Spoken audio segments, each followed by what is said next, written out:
that history's ever created. I'm not committed to nonviolence in any way. Man or woman who hates communism the most, that is to say, the man or woman who knows the least about communism, is the man or woman who wants to know the least about communism. That is to say, snakes are my enemies.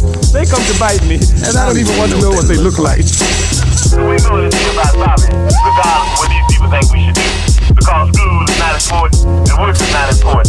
Nothing's more important than stopping fascism, because fascism will stop us all.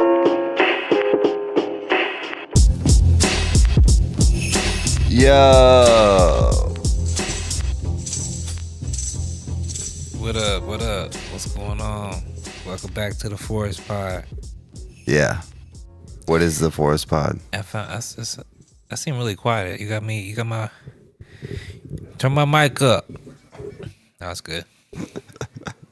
Put a beat on. Where's that from? Freeway when he was battling Cassidy. Oh, okay. I think I was thinking Eminem for some reason. I don't know why. Yeah. But yeah, welcome to the Forest Pod, where we talk about geopolitics, culture, technology, identity, and everything in between. We dig into history that's been forgotten or misused to get to the root of some of these issues. In a world where we're increasingly distracted, we pump the brakes, offer some thoughtful takes, and not just reactions. We read the tea leaves while keeping a broad perspective so not to get lost in the weeds. We certainly don't know it all. We're learning as we grow, so be patient with us. Sit back and enjoy the show. Welcome to the Forest Pod. Let's get it. Fire. That shit was Fuego. Oh, now my shit sounds quiet. Okay, so it's been a minute. It's been a hot minute, man. There's been a lot going on in the world and in, our lives. So what the fuck you want from us? But today, the main thing we're going to talk about is Iran. Yes, it is. That's the main thing I feel like we should talk about, because out of all the bullshit that's been going on, people with fake masks on Fox News, fucking this next war with Cuba, fucking the slush fund from the IRS settle. Anyways, all the shit that's going on. The most important thing that we need to talk about that we have not done an episode on or talked about is, of course, the Iranian war. We did actually talk about Iran a little bit last year after the 12-day war. Yeah. Okay. So we talked about the prelude, the build up to the conflict that we have right now. I'm essentially just saying we have to talk about this conflict because it's the most important thing that's going on right now. Do you think San Antonio or Oklahoma City is gonna win the Western Conference? I mean, I'm rooting for San Antonio. Shout out. Why is that? OKC's a little too zesty for me, but too zesty. A little too zesty, man. And with the flopping or with the foul baiting, the nails. The nails. the painting of the nails. Who's painting their nails? The TikTok dances. McCain and. He's got his nails painted. I mean, look, I know it's a new generation thing, whatever. I mean, Cardi paints his nails. That's like a whole thing. Yeah. No, I'm not mad at it. I'm just playing. I don't really care about that. But I think the Spurs are just more my mood, man. I just like they're a little more grittier. Okay. I don't know, something about them. I like Wemby. I'm a big Wemby guy. Yeah, of course. I fuck with him. Do you think it has anything to do with how Oklahoma City is like Israel? Oh, this is what you're talking about? So, before we get into Iran, I want to talk about this real quick. This guy named Eitan Reshef, I think that's how you say his name, Eitan, Eitan. He wrote this article in the Oklahoman, which is a newspaper in Oklahoma. And I'm just going to read some of the highlights from the article. This right here. As both a fiercely proud Oklahoman and a Jew, the parallels between the thunder and the nation of Israel are difficult to ignore. Neither was supposed to become what it is. So before I'm reading a little bit more. What are your thoughts so far? I mean, Is you this told me the about this wildest already. sports article that you've ever fucking seen? It's just Anyways, Yeah. continue. Oklahoma City remains one of the NBA's smallest markets. Rather than buying relevance, so I'm going into why he thinks it is the comparison. Right. Rather than buying relevance, we created it. Rather than following others, we reimagined our own path to success by relying on the resources and skills we had with discipline and our own brand of resilience. Israel's story shares many of those attributes. Do you think so? Instead of buying relevance, they created it. All right, moving on. Oklahoma City has risen. Like the thunder, and even Oklahoma City, it has risen out of the ashes of a traumatic past, despite all odds. That's kind of fucked up. Are you talking about the Oklahoma City bombing? They have to be talking about the Oklahoma City bombing. Which is insane. When dynasties emerge in sports, fan bases often cry foul, questioning the legitimacy of success.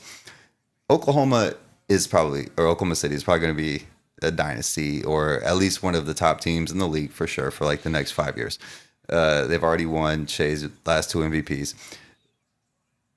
But so I guess in his eyes, Israel's, it's becoming that.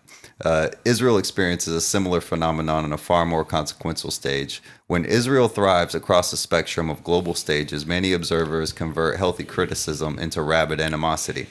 Essentially, he's like, all this hate against Oklahoma City, it's just because they're great. All this hate against Israel, it's because they're just whooping that ass over there. That's fucking wild.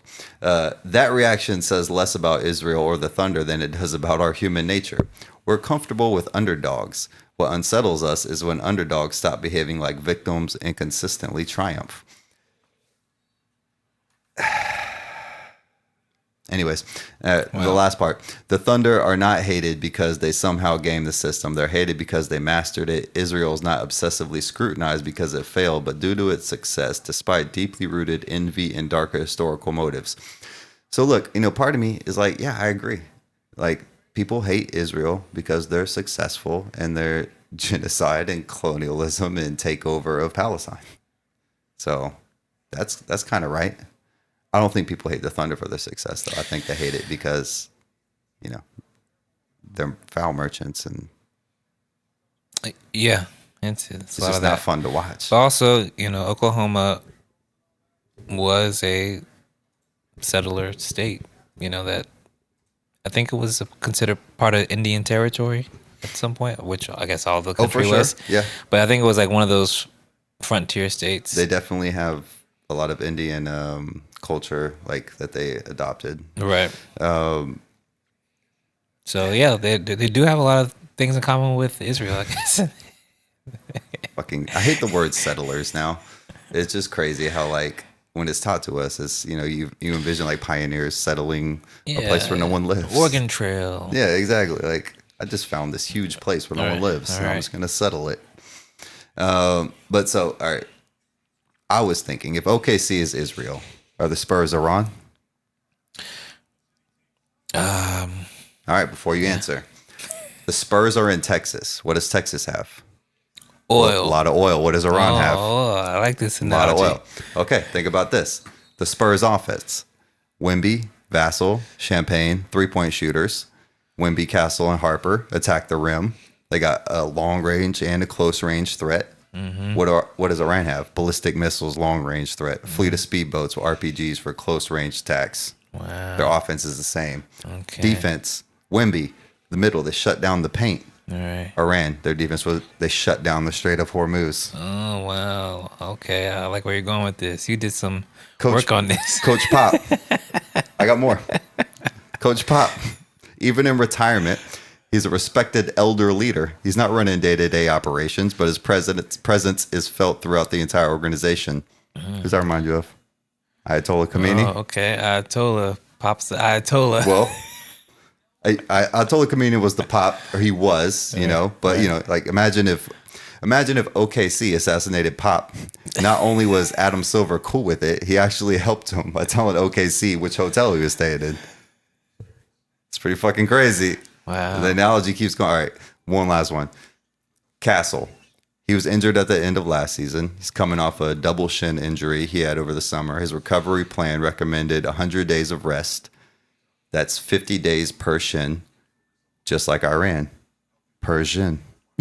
Oh my god. Okay. Oh, that's one of the best jokes I'm ever gonna write. All right, so let's talk about Iran. And the Oklahoma City has the refs on their side, similar to Israel and I don't know, international law. Exactly. UN providing cover for genocide. America, the world police, exactly. are on their side. Right. Then bam. There Look, you go. man, it's all falling into place. I'm there with you now. I used to not you like. sold me. You know what? I think that guy was right about the Oklahoma City article. They are the Israel. They are the Israel. All right. So the Spurs, inshallah, they will win. All right. So that's all I got. So let's. You want to get into this Iranian? I don't know. I guess we're gonna do a history first. We got to give more context before we talk about what's going on. Because it's the forest, man. You got to see the forest for the trees. Yeah. All right. I'll let you start this. Sis. All right. So we're gonna start. We're gonna go back to a little bit of an ancient history here. We're gonna start with a couple thousand years ago, I guess. Okay. So I wanted to talk about Iran as sort of a civilizational state. Excuse me, what is that? So civilizational states are a little bit different than what we consider a nation state. They have like a longer history, common language, customs, culture that sort of predate like modern day nation states. So like when we look at a globe or just a map and we're looking at these are the countries or states, those are nation states. Just because that's just what it is right now as far as borders. But we're talking about like a civilizational state, which, the borders may be smudged a little bit, but like these people have been here. The same people have been here, like as a civilization, uninterrupted. Right. But yeah. No doubt. Continue, yeah. So yeah, I'm just going to read a bit about Iran here, or Persia, Iran. Fun fact, though, I think they've always, like, the people of Iran have, my understanding is they've referred to themselves as, or that area as Iran. I looked this up too. And yeah, I saw this. Persia was like the name that was used by the like Westerners. other. Yeah, exactly. Yep. And then later on, they're like, "Can you stop?" Almost like Turkey. Yeah. Can you stop calling us Turkey? It's fucking Turkey. Yeah. Yeah. All right, so civilizational states versus nation states. Yeah. So most countries in the modern world are nation states, political entities that emerged over the last few hundred years, often shaped by colonial borders drawn by outside powers. A civilizational state draws legitimacy not from a recent political formation, but from deep historical continuity. Scholars, including Sam Huntington and Parag Khanna, have applied this concept to China and India. I've also heard it like applied to places like Russia as well. It does apply to Russia, Egypt, yeah. Mm-hmm. Iran fits the model just as strongly, yet is consistently left out of Western analysis because acknowledging it would undermine the assumption that sufficient pressure can break it. A civilizational state has four defining features: a continuous historical timeline measured in millennia, not centuries, a language that survived the conquest, a living cultural tradition forming an unbroken thread, and a sense of civilizational mission that shapes how the state sees its role in the world. And Iran meets all these categories. And so when I first read those, I was like, does Israel meet those categories? And no, because of the diaspora. They have no continuous historical timeline in that area. They have a historical, like, cultural timeline because they kept their culture alive, but it wasn't there. Right. And essentially that's their argument, is that, like, we would have kept it alive there, but like they kicked us out. So now we get to come back. Right. But yeah, continue. All right, so let's talk a little bit more about ancient Iran. Iran's recorded history begins around 3200 BCE. I've heard even earlier than that. There's a lot of different numbers, but a long time ago. What is BC again? Before Christ existed? I don't think that's what it means. No. Before Common Era? Before the Common Era. Yeah. Okay, yeah, that's right. Yeah. I don't know where you I was aware. I remember people saying before Christ all the time. Well, that was BC. We used to say BC and AD. Yeah. Which people thought was before Christ and after death, but the AD was actually like a Latin phrase. Yeah, that kind of meant the same thing. But anyways, go ahead. So the Achaemenid Empire, 550 through 330 BC, governed roughly 44% of the world's population at its height. That's pretty crazy. 40. So, just put shit in context again for us for the trees. At one point, 44% of the world's population lived in Iran. Yeah, or part of the Persian Empire. Yeah. The Cyrus Cylinder, 539 BCE, is one of the earliest known statements of pluralistic governance. Cyrus freed the Jewish people from the Babylonian captivity and is the only non-Jewish figure in the Hebrew Bible, called the Mashiach. The cylinder is in the British Museum. The Brits, they have so much stuff.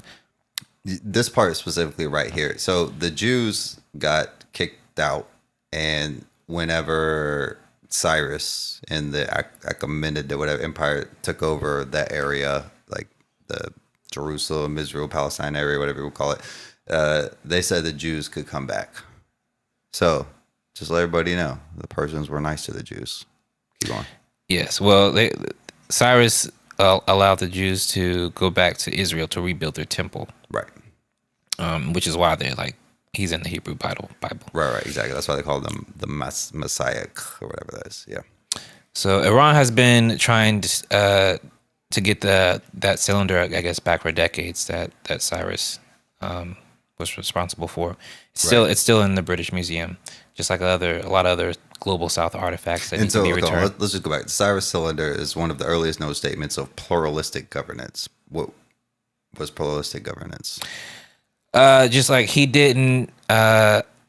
So Cyrus ruled a lot differently. He would conquer places, but like allow people to have some autonomy. He would let local leaders stay in power, let them keep their own customs. Them to like assimilate. Exactly. Right. Yeah. So. Okay. Yes. Gotcha. Long before Islam, Iran was home to Zoroastrianism, one of the world's first monotheistic religions. The concepts of a single God, the cosmic struggle between good and evil, heaven and hell, a final judgment, a Messiah figure, all this was derived from Zoroastrianism, which eventually religions like Judaism, Christianity, and Islam, through Zoroastrian influence, Iranian religion shaped the spiritual architecture of three of the world's major faiths before those faiths existed their current form. That is wild because, again, my understanding was what made Judaism special is they were the first monotheistic religion. Turns out, no, it was they kind Zoroastrianism. of jacked the Persians shit. Yeah, they bit off of it. Which all of them bit off each other. For sure, but like I was talking about this with I think it was Van the other day. Like just the idea of switching from multiple gods to one god was a huge deal. Like, that was a huge switch. And as far as like how, I guess if you're going to use religion to try to shape a society or control the people or whatever, it feels like it would be a lot easier if you just got one god, as opposed to the Greeks when, or the Romans, or like you got like 50 gods, or even like, the Hindus or whatever. Like it seems like it's easier to control people if you're just like, there's one God and he said this. Get down or lay down. Yeah, and I'm not sure if that's why. I don't know about Zoroastrianism at all, actually. Right. We should have looked at it in more depth. Yeah, I mean, look, I don't want to go into a whole lot of depth. This is just a little bit of a back history of why. We're building. Yeah, we're building. So the Achaemenid Empire of from 224 to 651 CE, rivaled Rome in the Byzantium for 4 centuries, when people in the medieval Islamic world ate rice pilaf, played chess, or consulted star maps. They were often engaging with Persian culture exports.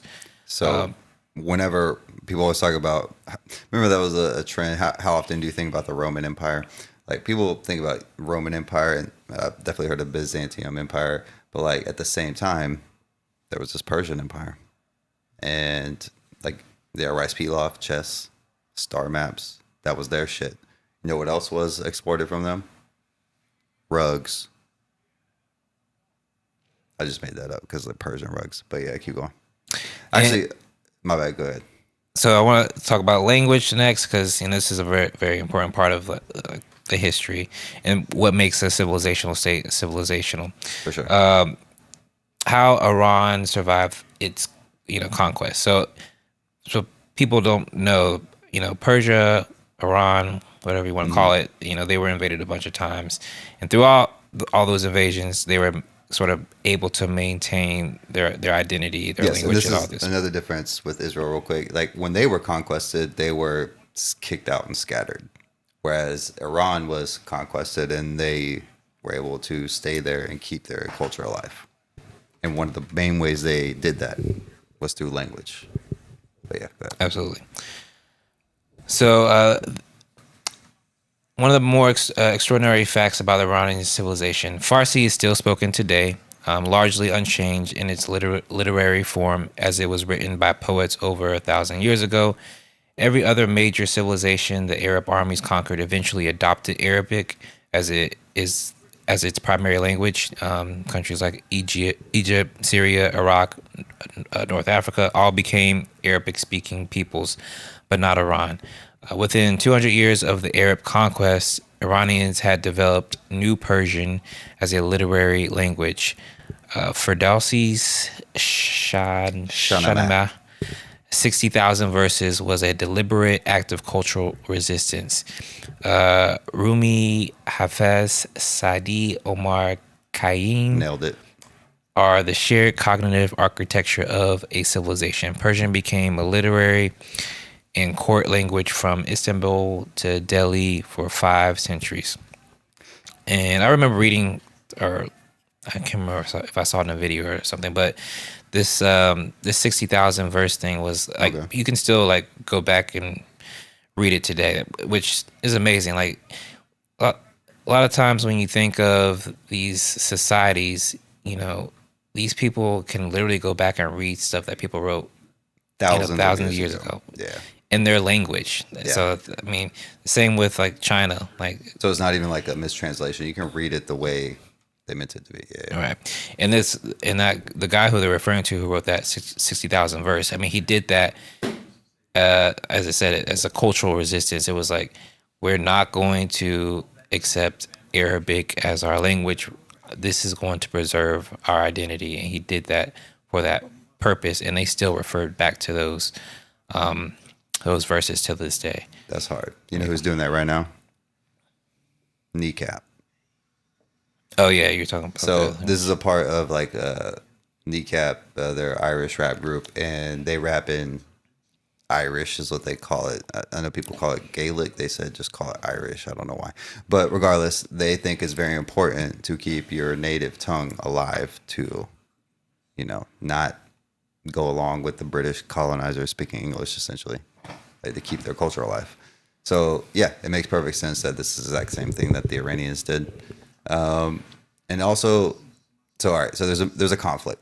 There you have the Persians and you have the Arabs. And you're doing good. Keep going. Go ahead. Yeah, let me finish this section because I want to get through this, and I'll let you do the next segment, Okay. segment 2 that's coming up. So I want to talk about how Iran made Islam its own. Yeah, that's where we're at. So Iran accepted the faith and rejected the cultural domination and rejected cultural dominance. The Shibuya movement I don't know if that's how you That's pronounce awesome. it. That's 'Cause gotta be how that's you fucking pronounce it. I love that. I don't know if that's I feel like that's a Japanese Shibuya. It kind of does look Japanese. term or something, or a city or something. But anyway, the Shibuya movement saw Iranian intellectuals challenge Arab cultural supremacism from within Islam itself. The great figures of the Islamic Golden Age were overwhelmingly from Iranian-speaking backgrounds. The Avicenna, the Al-Biruni, Al-Khwarizmi, who gave us algebra. Yes. Farsi. And whose names gave us algorithm. Ooh, yeah. Algae Rhythm from fucking Space Jam 2. The Safavid dynasty of 1501 established Shia Islam as the state religion, a partly political act to differentiate Iran from the Sunni Ottoman Empire. The rituals of Shia Islam, martyrdom, righteous suffering, the duty to resist unjust power, merged with pre-existing Persian themes of endurance and resistance. That synthesis is what we're watching today in 2026. And so here are some of the conquerors who tried to take over Persia. And I mean, they took it over, but they ended up sort of adopting a lot of Persian culture and customs. Right. Alexander the Great in 330 BCE conquered militarily. His successors went native, meaning they adopted a lot of the native customs. The Persian court culture absorbed in outlasted Greek rule. The Arabic Islamic conquest of the 7th century CE. Iran adopted the faith, rejected the language and cultural dominance, kept Farsi, became the intellectual center of the faith that it conquered. So that's when they adopted Islam but tweaked it. Yeah, basically. Yeah. The Mongol invasion of the 13th century, the catastrophic destruction. Fucking Mongols. Perhaps half the population killed. That's crazy. Within they were two crazy. generations, Mongol rulers converted to Islam. So 2 generations later, they said, well, You were right. Yeah, Islam's not such a bad idea. They adopted Persian as their court language and became patrons of Persian art. Iran absorbed the Mongols. That's wild. I didn't know that. The Timur in Tamerlane in 14th century, the Tower of Skulls. His descendants became the patrons of Persian miniature painting and poetry. Interesting. And the British and Russians in the 19th and 20th centuries carved up Iran, extracted oil, installed and deposed leaders. The British Empire no longer exists. Iran is still there. We're going to get into that a little bit later.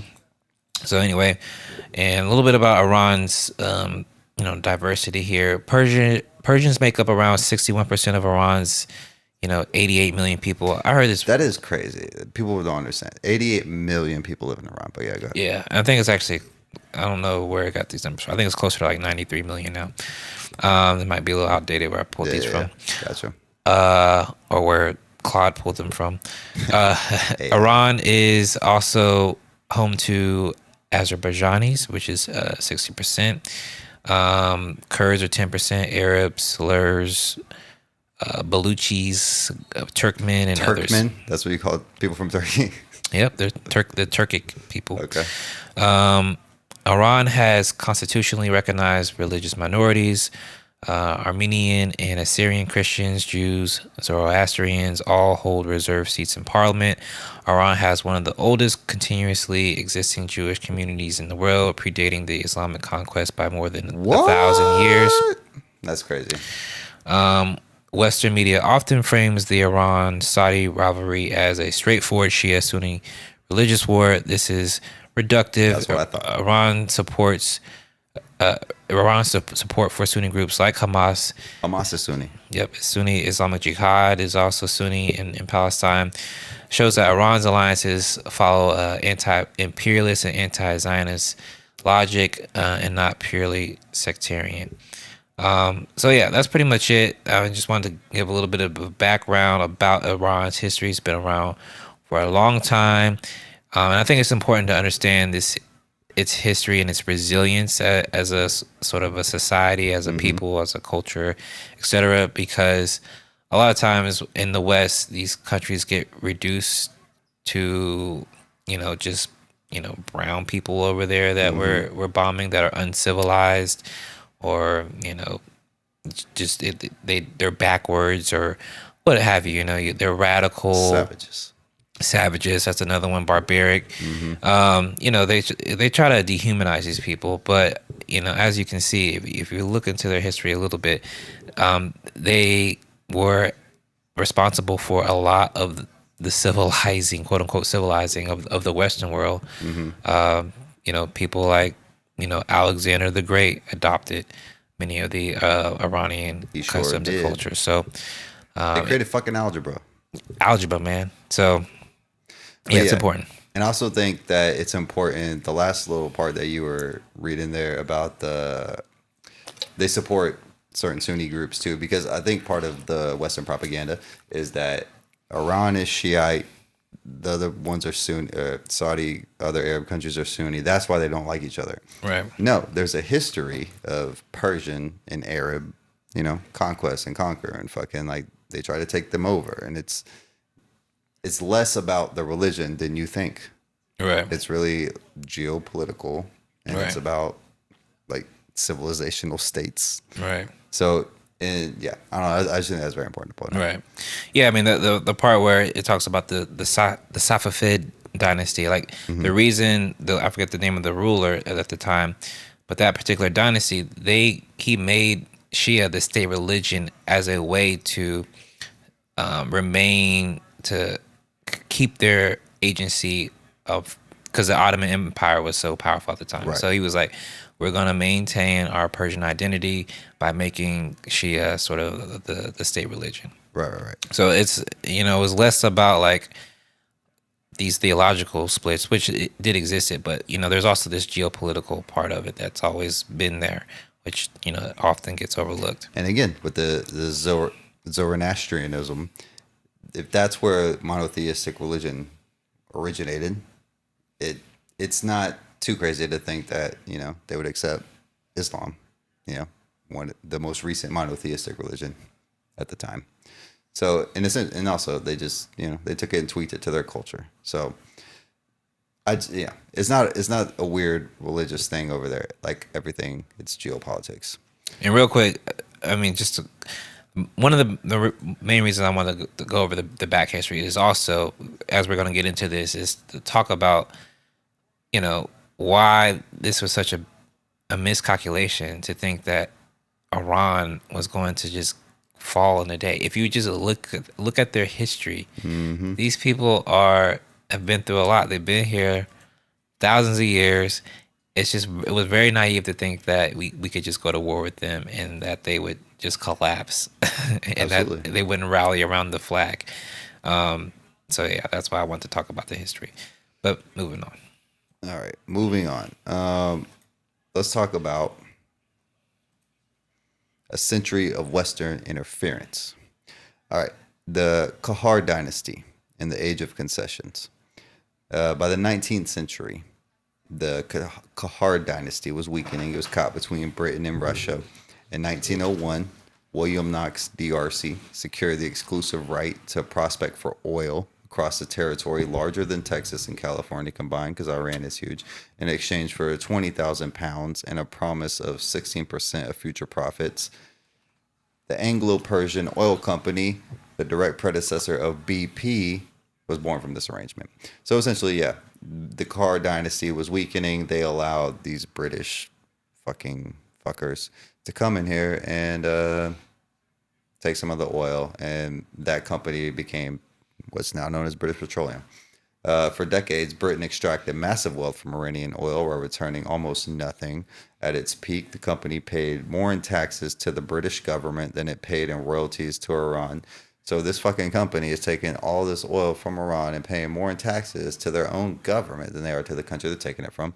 The 1906 Constitutional Revolution, one of the first democratic experiments in the region, was undermined by the 1907 Anglo-Russian Convention that divided Iran into foreign spheres of influence. Classic divide and conquer. Another example of people trying to be democratic, and again, the West saying, yo, we love spread democracy. We never love spread democracy. We don't give a fuck about democracy. The Brits and the Russians were like, fuck that shit. The coup that defines everything. So 1953. Mohammed Mossadegh. I've heard people say it different ways. I've heard Mossadegh, Mossadegh. Okay. Mossadegh. I like Mossadegh. Yeah. He led the effort to nationalize Iran's oil industry in 1951. So the Kahara dynasty invited these Brits in, go ahead and take our shit. And then Mossadegh was like, wait a minute, fuck that. This is our shit. We should be getting the money that comes from our oil. His effort to nationalize Iran's oil, it passed overwhelmingly because they were a democracy. For the first time in decades, Iran's oil would belong to the Iranians. Britain responded with an embargo and international pressure. Sounds familiar? That's classic what shit that we do. When economic warfare failed, the CIA and MI6 jointly planned Operation Ajax. That's the operation to overthrow him? Yep. Yeah. So, CIA officer Kermit Roosevelt. Any relation? Yeah, he was a grandson. Oh, that's right there. That's the next line. Grandson of Teddy Roosevelt. Organized paid mobs and aligned military units. On August 19, 1953, Mossadegh was arrested. The Shah returned from Rome. The CIA later formally admitted its role. Whoopsie, but we had to do it. This is not conspiracy. It's documented history. Facts. So, CIA. We had to get involved. We paid people the same shit that fucking a lot of right-wing people, it's funny, so much projection, talk about like whenever there's protests in America, oh, that was obviously paid. It's not. In this instance, it literally was. The aftermath. Savak, the Shah's secret police. So, of course, the dictator Shah that we put in had to have a secret police. Trained and assisted by the CIA and Mossad, became notorious for torture and repression because, of course, Kinzer's central argument in All the Shah's Men, 1953, was not just a coup, it was a template proving governments could be removed whenever they challenged Western economic interest. Essentially, this was an example. We were set an example, get down or lay down. Where are we at right now? 37 minutes. Fuck it, let's keep going. The 1979 revolution. All right, so we had the 53 revolution. All that crazy shit happened. And then the people were like, we don't like that the CIA put this guy in. By the late 1970s, the Shah's rule had become deeply authoritarian, with Savak monitor, imprison, torture, and eliminating dissent. Peaceful political reform was effectively closed off as an option. What's critical is the opposition included leftists, nationalists, students, workers, intellectuals, and the traditional merchant class, a mass anti-dictatorship, anti-imperialist uprising. So, classic revolution. Everybody was like, hey, we're on the same page, even though we disagree on what to do next. We got to get this motherfucker out. Yep. January 1979, Shah fled because he's a pussy. February 1979, Khomeini returned from exile. The monarchy collapsed. After the revolution, the coalition did not remain unified. Leftists, secular nationalists, and other factions were gradually suppressed as the Islamic Republic consolidated power. The revolution begins as broad and plural. It consolidates into a specific political system over time, which reminds me kind of like the USSR and Lenin and Stalin. What do you think about that? Yeah, there's some parallels there. So, what started out as a revolution, Khomeini was probably on the right side of it, or he was on the right side of it because fuck the Shah. And it devolved into what we have now. Then there was the hostage crisis. And that was during the Carter administration. The Iranian embassy, or the American embassy in Iran, was taken over by a group the date, November 4th, 1979. A group calling themselves the Muslim Student Followers of the Line of the Imam. That's a wild name. Revolutionary students. Probably sounds dope in Farsi. Yeah, it has to sound. It's got to flow way better than that. But they were students loyal to Khomeini. They stormed the embassy in Tehran. 66 Americans were taken hostage. 52 were held for 444 days. Oh, that's why Jay-Z named his album 444, obviously. Until January 20th, 1981, the day Ronald Reagan was inaugurated. We got to talk about this real quick. Coincidence? So, you know me. I'm not a big conspiracy guy. I'm very skeptical. This is one of the conspiracies that makes too much sense to me.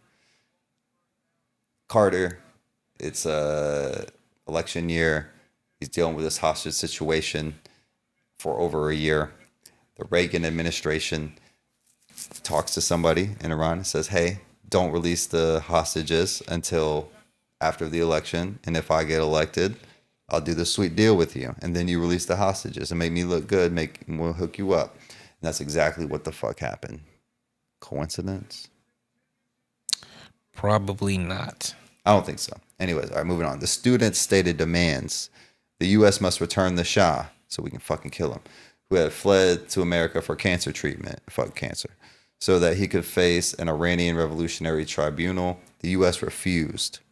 Hostage crisis consumed the final year of the Carter presidency and became one of the defining images of American humiliation in the modern era. It's one of the reasons people call Carter soft and weak, because he didn't resolve this. The Iranian, because people, when this happened, people obviously wanted the military to just roll in, fuck them. But as we see today, that's a dumb idea. The Iranian framing was entirely different from the Western one. They did not call the embassy a diplomatic mission. They called it the Lanaye Jassoy. There's no way that's how it's pronounced. The nest of spies. And what they found inside would prove them right. Why don't you tell us what they found inside, comrade? Students broke through the doors of the American embassy. Staff raced to destroy sensitive records, burning documents in furnaces and feeding them through paper shredders. The furnaces apparently malfunctioned. The shredders produced strips of paper rather than confetti. You that together. These old shredders in the 70s and 80s. The destruction was incomplete. The students collected everything, burned fragments, shredding strips, intact files. They did something nobody expected. They employed Iranian carpet weavers, artisans, trained in meticulous, painstaking work of reconstructing intricate patterns, thread by thread, to reassemble the shredded documents strip by strip. This is confirmed. The CIA itself acknowledged this in 2014, which is wild that it took them that long to acknowledge it. But whatever. Read the tweet. What tweet? So the tweet is real, #Argo. Skilled carpet weavers did reconstruct shredded documents. Oh, let's say official tweets, huh? That's fucking wild. I gotta find that. Oh, yeah. So over the course of the next decade, the Muslim student followers of the line of Imam translated and published the reconstructed documents in a 77-volume collection. That's a lot. Titled Documents from the U.S. Espionage Den. I want that book. The volumes were sold at a book stall outside the former embassy compound. Several U.S. university libraries hold complete sets. The collection was described by the journalist Kai Bird, writing in the Alicia Patterson Foundation, as representing the most serious security lapse since 1962, when Kim Philby was revealed to have been a Soviet double agent. Oof. So, all right, what was in the documents? The 1953 coup, confirmed in writing. The students' primary fear in taking the embassy was that the U.S. was planning another coup, another 1953. The documents they found confirmed that fear was not paranoia. Among the reconstructed papers was a U.S. embassy cable. I love that they call them cables. From Baghdad, dated August 17th, 1953. So, in 1953, giving irrefutable proof of U.S. involvement in the Mossadegh overthrow. The NSA described it as providing irrefutable proof that the U.S. played a major part in the overall process. Iran had long known what happened. Now they had American documents proving it. This is just one of those things that is just a part of history. Even we admit that we did this shit. Yeah. The Tehran embassy as CIA regional headquarters. The Tehran embassy as a CIA regional headquarters. The documents confirmed what Iranians had long suspected. The U.S. embassy in Tehran was not primarily a diplomatic mission.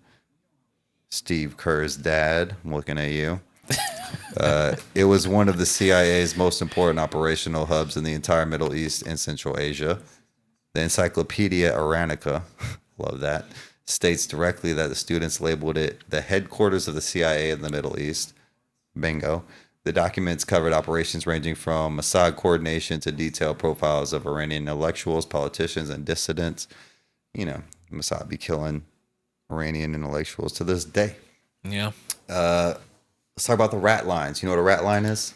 Yep, we talked about that Did we? a little bit when we were talking about the fascism never died. Yes. Okay. Yep. Well, just to remind people, a rat line is like whenever a ship is sinking, the rats get off the boat first. It's like a sign the ship is sinking. It's like a canary in the coal mine type deal. So a rat line is, in the case of the Nazis, it was how they got out before, you know, most of them to South America before it didn't cut. So let's talk about some Iranian rat lines. Intelligence cables revealed that the CIA officers have been running a rat line, a covert escape route using Kurdish networks through Turkey. Damn, just when I was starting to like the Kurds. To smuggle Savak officers out of Iran after the revolution. One cable from the Paris CIA station to the director described helping exfiltrate the director general of Savak, which again was the Shah's secret SS police. Yeah. That was trained by Mossad and the CIA. Hell yeah. The cables also contained fake exit stamps and forged passports used to smuggle local CIA assets out of the country. Expected. Profiles of Iranian citizens. The documents contain detailed CIA profiles of Iranian intellectuals, journalists, politicians, and activists, identifying who was being monitored, recruited, or cultivated. For Iranians, this was not abstract. These were their neighbors, their colleagues, their public figures. The document showed the scale of surveillance the CIA had been conducting inside the Iranian society. Operations beyond Iran. Because the Tehran station was a regional hub, the documents touched on CIA activities across the border or broader Middle East and beyond, including intelligence assessments, agent handling procedures, interagency coordination with Mossad. The full scope of what was disclosed was far beyond Iran. So again, it just goes to show that this was the main CIA operations center in the Middle East. Yep. Because they've been thinking about somehow to take over Iran for a long time. No doubt. The publishing continued for years. The students kept releasing volumes gradually. They did a slow drip. That was really smart of them, by the way. No binge. Let it no trickle. binge watching this. Yeah, that's classic. That's what the Russians and WikiLeaks did with the Hillary emails. Yeah. You got to watch that Agents of Chaos. That shit's good. Yeah. Go ahead. What's that? I think it says something. Oh no. Right. I just thought it was really cool that they were like this. They were a little bit ahead of the curve as far as. Like, That's really smart. This is the 70s or early 80s. As one security analyst noted in the Federation of American Scientists, what the fuck is that? Bulletin. They seem intent on publishing everything they recovered from the embassy, from detailed CIA procedures for handling defectors to the most sensitive sources. The indiscriminate character of the collection made it both embarrassing and historically invaluable. Again, historically, we need to know what the fuck the CIA is doing. It's embarrassing for the CIA. They can go fuck themselves. Why does this matter for the broader story? The hostage crisis is typically framed in Western narratives as Iranian lawlessness, a violation of diplomatic norms, and proof of the Islamic Republic's radicalism. All of that may be true, but the framing completely omits what the students actually found, which is that the embassy was not primarily a diplomatic mission. It's a CIA operational base that had been running covert operations against the Iranian people, coordinating with the secret police that tortured dissidents and monitoring Iranian civil society for decades. So, you could frame the embassy takeover as, it was just Islamic extremists, and they wanted to fucking take over. Even if you ignore that it was a coalition of a whole bunch of other people and just say that was true. Who gives a fuck? What did they find? Yeah. I mean, it's the same. Like, I remember Joy Reid said this about the Hillary. Who gives a fuck if the Russians took them? What does it say? Yeah. Did she say that? Joy Reid said that? Yeah, she did. Recently? No, it's in the Agents of Chaos documentary, though. She said it when it happened. Huh. Yeah. Oh, good for her. I gave her a guess. little respect for that. Yeah. All right. I'm not a big Joy Reid fan. Me neither, but I was surprised. Yeah. But yeah, I thought that section was important primarily because the hostage crisis was like when Iran became like a boogeyman for the American public, Yeah. you know, and people I think didn't know why at the time and still don't know why. You know, that was such a big deal. You know, what had gone on in the 30 years prior. The lead up to that. Yeah. And if you think about it, boogeyman, Iran, Venezuela, Cuba, all boogeymen. They became boogeymen whenever the people had some kind of revolution and nationalized the resources that Britain or America, that the West was exploiting.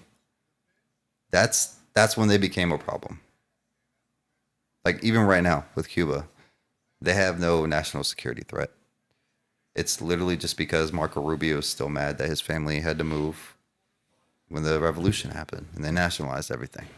Right. That's when these people become the boogeymen. Yeah. Well, what I was saying as far as like the hostage crisis is like to the American public, the first time they even paid attention to Iran was whenever the hostage crisis happened. Definitely. And, you know, if you were somebody who weren't paying attention, who didn't know about the 1953 coup, you would be thinking, look at these people had a revolution and these radical clerics take over and now they're keeping people hostage. Like you would automatically demonize. And that's still how a lot of Americans view, you know, Iran is through this like, and also keep in mind that this is like State sponsor of terrorism. Yeah, this is also in the midst of the Cold War as well. So, so that's a lot. You know, a lot of people still view Iran in that context. In that context, through that particular lens of this hostage crisis, but they don't understand sort of the backstory of why the Iranians went into the embassy, what they found, that you know, this is where they discovered, oh, there was a coup, even though they already knew it and suspected it. This was like in writing. There's a pattern of this happening here. Right, absolutely. Yeah. And this is also what made Iran as we know it today as well, because this is when they realized, okay, the U.S. is not our friend. Right. We have it right here, and we have to have a different relationship with them going forward. 1,000%. Yeah, it kind of like it. It seems like that's maybe whenever they realize the U.S. is going to side with the Arab states over them. Yeah, probably. I would imagine. But going on with these documents, they gave Iran its first comprehensive documented picture of the full scope of U.S. covert operations in the region, who was being paid, who's being watched, how escape routes were organized, how intelligence was coordinated with Israel. This institutional knowledge shaped Iranian intelligence and counterintelligence doctrine for decades afterwards. And this is what they're operating off of right now. Because, again, we can't be trusted. This is why the negotiations aren't going anywhere. Word. You want to move on to the next section, or do you want to take a break? Let's take a quick break so I can get a drink. And we back. And it's finally time to talk about war. But this time we're talking about the Iraq War. All right. So this was America's strategic gift to Iran. 2003, right after 2001, the U.S. invaded Iraq, removed Saddam Hussein. The same leader who had launched the war against Iran, killed hundreds of thousands of Iranians, used chemical weapons against them and the Kurds with full U.S. backing. When elections were held, Iraq's Shia majority population produced Shia-led governments whose leaders had spent years in exile in Iran. The U.S. had inadvertently installed an Iranian-friendly government in Baghdad. What the fuck? So, all right. Iraq, we rolled in. We did de-Baathification, which the Ba'ath Party was Saddam's party. Got rid of everybody. Huge mistake. And the Shia majority population of Iraq, you know, guess who else is Shia? Iran. So, we fucked up again. intervention. Doesn't work. With a Shia-friendly government in Baghdad, Iran now had a continuous land corridor from Tehran through Iraq and Syria to Lebanon and the Mediterranean. So from Iran all the way through Israel, Palestine, whatever, to the Mediterranean. When ISIS exploded out of the post-invasion chaos, the ground resistance that actually stopped ISIS came largely from forces aligned with Iran, coordinated in significant part by the IRGC, Quds Force, Quds, Quds, Quds Force, Commander Qasem Soleimani. That's the guy that we assassinated, isn't it? Yep. ISIS itself emerged directly from Al Qaeda in Iraq. ISIS is the Islamic State in Syria. Which did we start calling it ISIS? Because then they call themselves ISIL, the Islamic State in the Levant. I'm not really sure. I mean, I heard it. I remember people Obama kept calling them that for a while. ISIL. Yeah. Yeah. I mean, I heard it. Other people call them ISIL. Some people call them ISIS. All right. But the U.S. then assassinated Soleimani, the general who led the ground campaign, and called him a terrorist. So we invaded Iraq. We caused chaos, which allowed Al Qaeda in Iraq to become a thing, which then turned into ISIS, which Iran fought the IRGC, the people we hate and we call terrorists. They actually fought the other terrorists that we created. And then we killed the guy, Soleimani, who fought them and beat them and then called him a terrorist. We're all over the fucking place. That's crazy. All right. You go ahead and talk about the nuclear question. Let's talk about this yellow cake. Hold on. Yeah. I was trying to figure out. I think we skipped this section, but About what? The Iran-Iraq war? Yeah, you start where it says segment 4? No, I started when we got to that clip. I thought we were at the clip. No, I moved that. Oh, that's what happened. Yeah. So So we skipped Saddam invading Iraq. yeah, we want to talk about that. All right. Rewind. Go. You talk about that. All right. So basically, where we left off was the end of the hostage crisis, but almost immediately after the That was 79, and this is 80. Yes. So 79 is whenever the Iranian Revolution happens.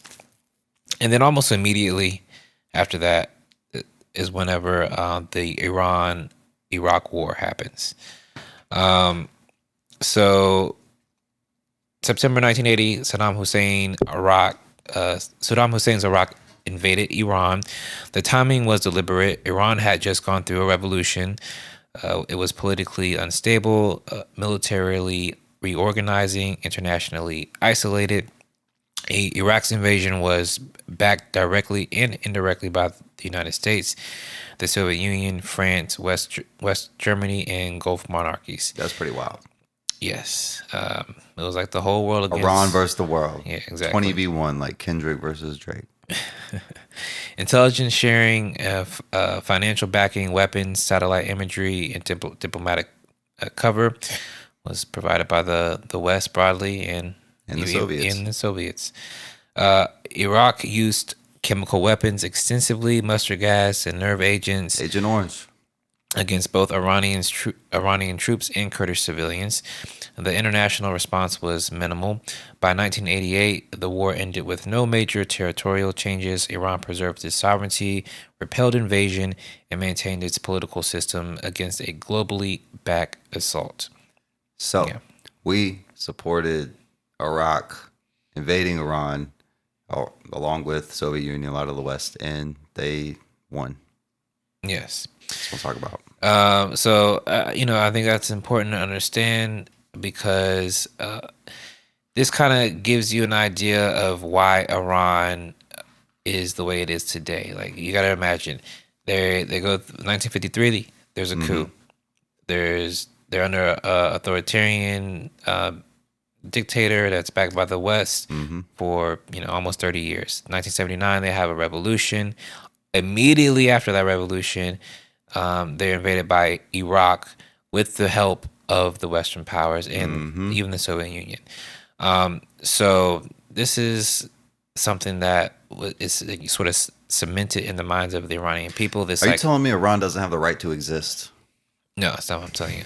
I'm telling you that they have been basically had their back against the wall for several decades, and this is why they've sort of developed their anti-imperialist sort of views, where they, they don't want these other powers in the region, and for good reason.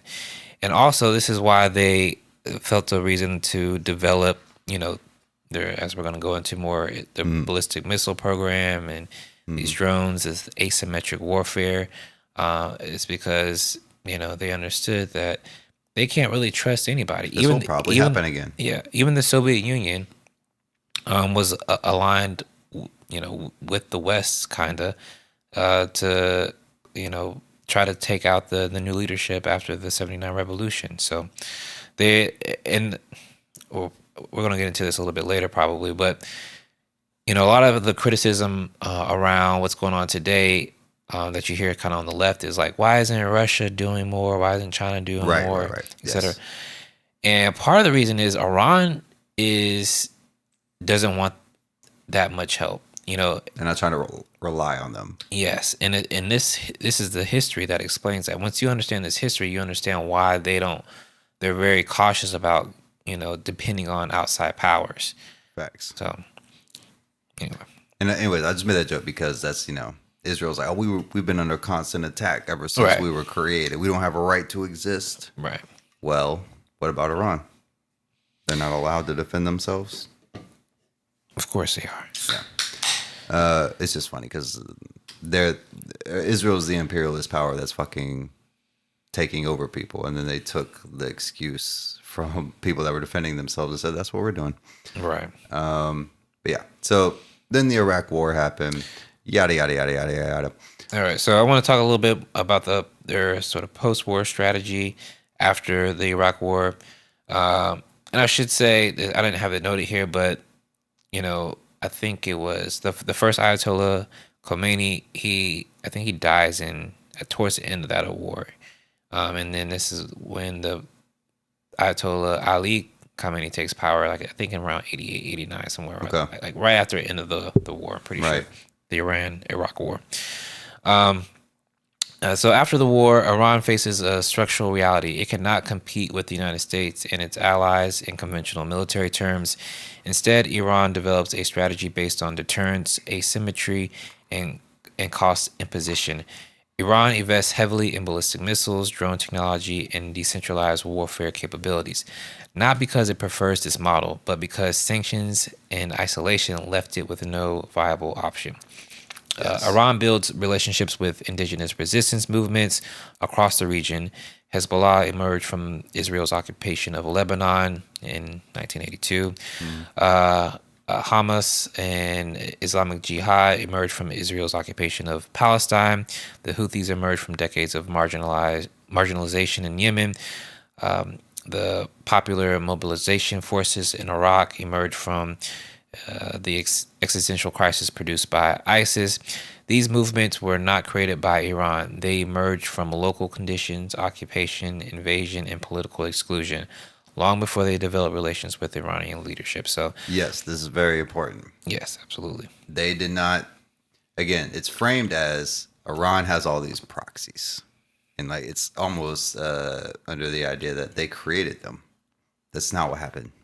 Like you said, Israel invaded southern Lebanon, and their invasion of southern Lebanon caused people in Lebanon to have a resistance to that. They created Hezbollah, and fucking Iran's like, hey, I feel you. That's what we're dealing with too. So it's the same with Hamas, same with Houthis, yada yada yada. No doubt. So after the Iraq War, which we talked about, and we talked about again how Iran was the ones that fought ISIS. Probably what was that? The PMF, the Popular Mobilization Forces in Iraq. Mm-hmm. Now we have to get to this nuclear question. So this is the number one excuse Trump has used as to why we had to do this, because he doesn't want to admit Israel dragged us into it. They can't have a nuclear weapon. They're any second now. As soon as they get it, they're going to go crazy. So let's talk about the nuclear issue. They're a signatory to the Non-Proliferation Treaty, the NPT. That was from 1970, which is whenever the U.S. and the Soviets and the rest of the world decided, hey, let's stop making more nukes. Let's stop having more countries become nuclear nations. The ones that have it, those are the ones that have it. Do not share that information with anybody else. And Iran, they signed on to that. Countries are allowed to develop nuclear energy for civilian purposes, including uranium enrichment, which is all we hear about, under international oversight. Israel possesses 90 plus nuclear warheads and has never signed the nuclear proliferation or the non-proliferation treaty. That's another thing. People always talk about this. And Israel is one of the nuclear countries that is not, quote unquote, recognized as a nuclear country. And I know part of the reason is that if they are, we are not allowed to give them any military support or aid anymore because they broke the non-proliferation treaty, which they never signed. We're not allowed to support countries that are not part of the non-proliferation treaty, and they broke it by making their own nukes. So we can't acknowledge that it's real and that they have them, or then we would have to stop supporting them. The contradiction is unavoidable. It's enforced through violence. Beginning in 2007, Israeli intelligence, Mossad, sometimes in collaboration with MEK. What's MEK? It's like the Mujahideen al-Haq, something like that. Afghanistan? No, not that Mujahideen. The different Mujahideen. Yeah, they were a leftist organization that was part of the Iranian Revolution, but they lost power. Okay. And they ended up operating primarily in Iraq after that. And okay. Yeah. So at this point, they've teamed up with Israel to systematically assassinate Iranian nuclear scientists inside of Iran, which we've seen a lot of that. This is not a controversial claim. Even Israel admits to doing this. It's a documented pattern spanning nearly 2 decades. And let's look at the timeline. January 2010, Masoud Ali Mohammadi, physics professor at Tehran University, killed by a remote control bomb put on his motorcycle. That's fucked. November 2010, Majid Sarari, professor at Shahid Basani, I don't know, fuck that, in a university, killed by a bomb attached to his car. Second scientist, Faridian Abbasi, survives a simultaneous attack. Tried to kill 2 in 1, got 1. July 2011, Darushi Rashinajad, damn, I'm fucking butchering these names, electronics engineer linked to Iran's nuclear research, shot dead by gunmen on motorcycles. January 2012, Mustafa Mana Rassan, November 2020, Mashan Far January or June 13th to 14th, 2025.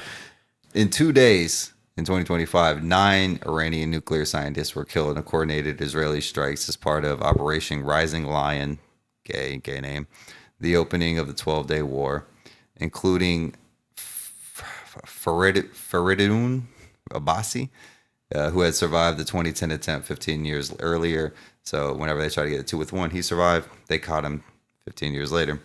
So there's a history of the Israelis, Mossad specifically, and with help from, I guess, the MEK, killing scientists. Yep. And again, the Non-Proliferation Treaty does not say, or says that you are allowed to enrich uranium for nuclear energy. Right. Which is all they're doing. So cool. Stuxnet. You remember Stuxnet? Mm-hmm. All right. So cyber warfare. Iran's nuclear program ran on 2 parallel tracks, or the covert war against Iran's nuclear program. Kill the scientists and destroy the machines.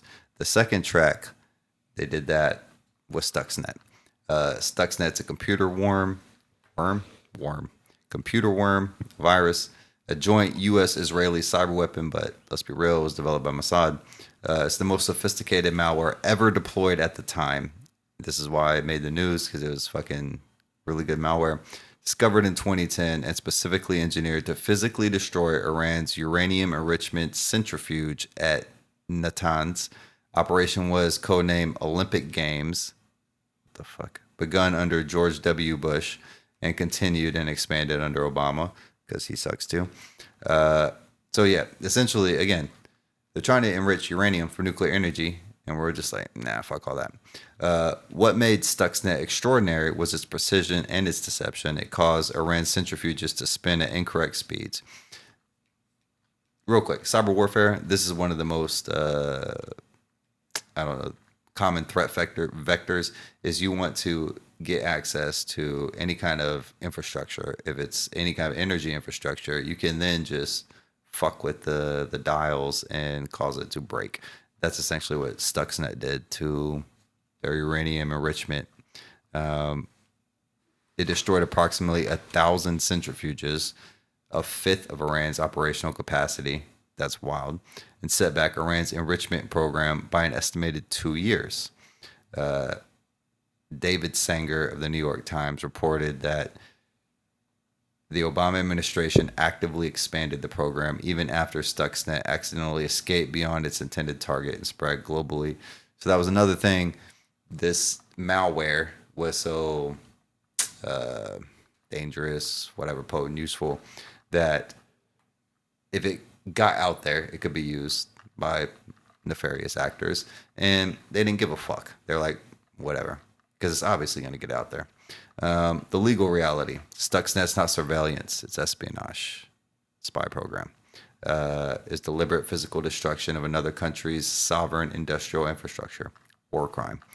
Under any consistent reading of international law, this is an act of war. Obama administration officials neither confirmed nor denied. Israel has never commented. Classic no comment. Good move. The broader context. By the time the JCPOA negotiations began. What's the JCPOA? Joint Comprehensive Plan of Action. Wow. So they began those negotiations. Was that the Iran deal? That's what it was called? Yes. Yeah. So that's under Obama, 2013. The U.S. and Israel had already been waging an undeclared covert war against Iran's nuclear program for at least 6 years, murdering its scientists, sabotaging its centrifuges, hacking its industrial control systems. Iran is negotiating a diplomatic settlement about its nuclear program with the people that are actively sabotaging it constantly. Yep. That's how we do. It's the art of the deal. That's fucked. All right. Tell us about Operation Timber Sycamore. All right, Operation Timber Sycamore. While Obama was negotiating, quote unquote, negotiating with Iran, his administration was simultaneously running a covert war to destroy Iran's most important regional ally. 2012 through 2017, the CIA ran Operation Timber Sycamore, a covert program to arm and train Syrian rebels to overthrow Bashar al-Assad. At its peak, it consumed roughly $1 out of every $15 in the entire CIA budget. Wow. Yes, the U.S. supplied weapons ended up in the hands of Al Qaeda's Syrian affiliate, Jabhat al-Nusra. Tulsi Gabbard, at her 2025 DNI hearing, described Obama's program as arming and equipping Al Qaeda in an effort to overthrow that regime. Biden himself told Harvard students in 2014 that Gulf allies were pouring hundreds of millions of dollars and thousands of tons of weapons into anyone who would fight against Assad, except the people being supplied were al-Nusra and Al Qaeda. He left that part out conveniently. You remember when John McCain, he was all about overthrowing Assad? That was a big thing for him. No, you mentioned this the other night. Did this not happen? I don't think so. I don't remember it. Maybe I missed that. I don't remember that specifically. John McCain was a leading hawkish advocate for aggressive U.S. intervention in the Syrian civil war. Throughout the conflict, he consistently pushed for the removal of Bashar al-Assad, the establishment of safe zones for civilians, and increased military support for moderate rebel groups to combat both the Assad regime and ISIS. You don't remember that? I remember this being a big deal. Not really. I mean, I know. Look, John McCain was a neocon. So Yeah. he was for every war and intervention. So that's not surprising. I just don't remember him being uniquely, hawkish on it. Well, or anything like that. Why was Syria so important to us? Why did we want to overthrow Assad so much? Because for a lot of reasons, to isolate Iran, to help Israel, to lock down, the region and oil. That's bipartisan. Wait, what do you mean? I'm just saying because you have examples of like Obama and Biden. I'm just saying they was all like, yeah, fuck. Like both parties were saying essentially, fuck Assad. Yeah, absolutely. I mean, we're talking about the Obama administration right now. Yeah.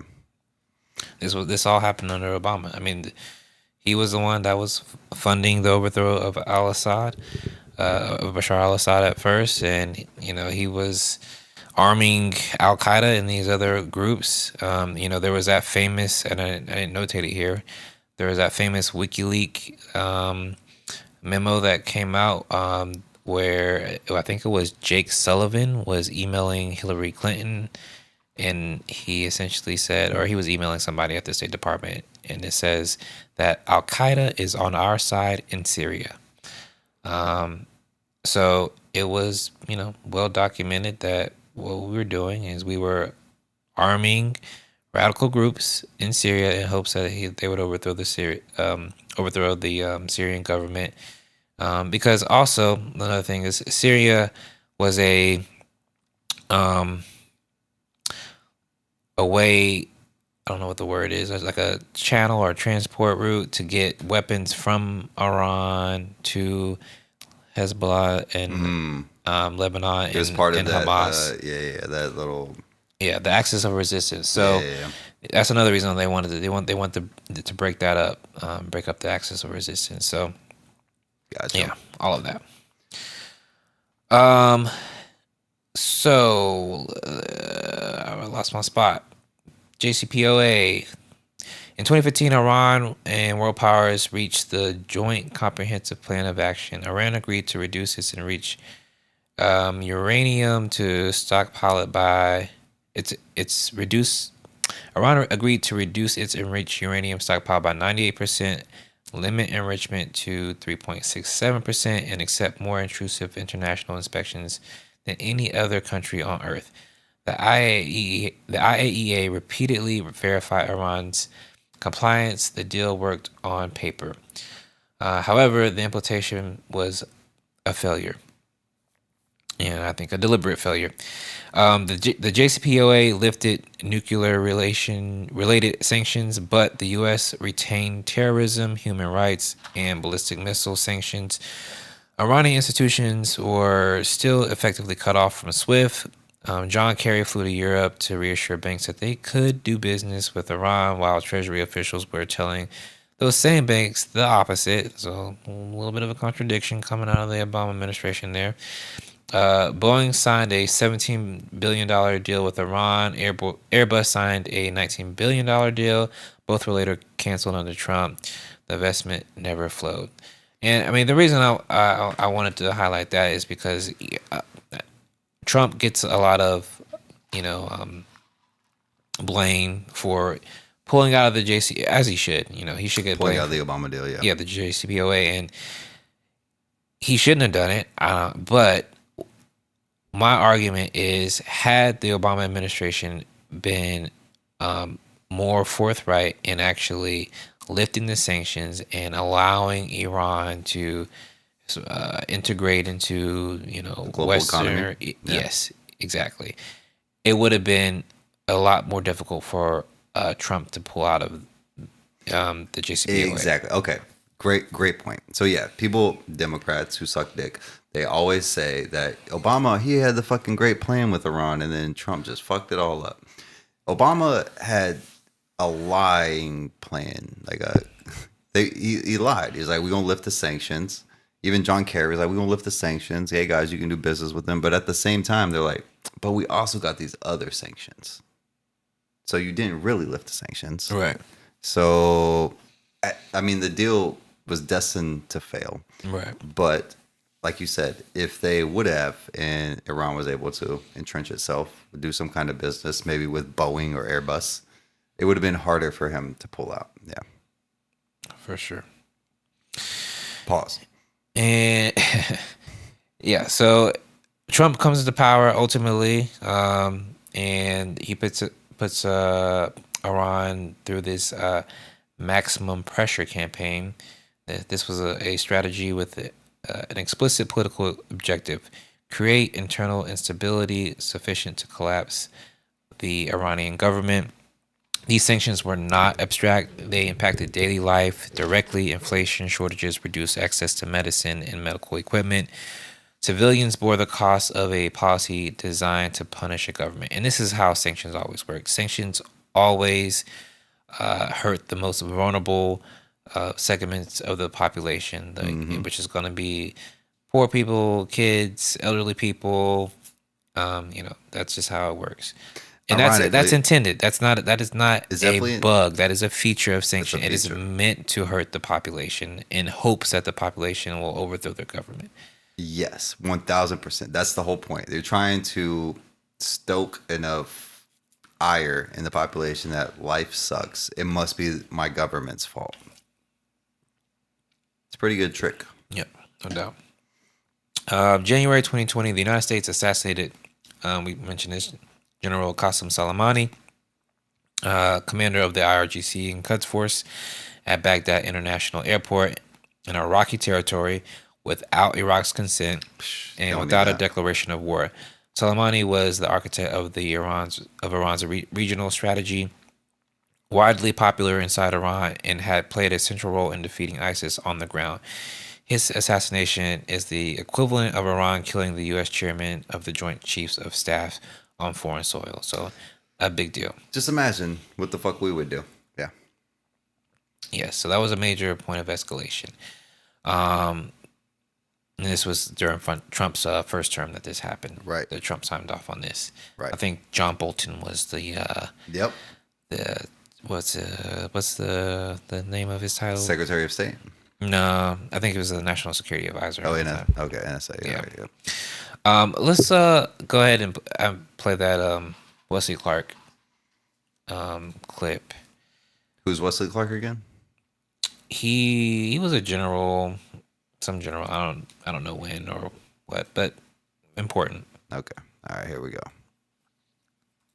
Right after 9/11, about 10 days after 9/11, I went through the Pentagon and I saw Secretary Rumsfeld and Deputy Secretary Wolfowitz. I went downstairs just to say hello to some of the people on the Joint Staff who used to work for me. And one of the generals called me in. He said, "Sir, you got to come in. You got to come in and talk to me a second." I said, "Well, you're too busy." He said, "No."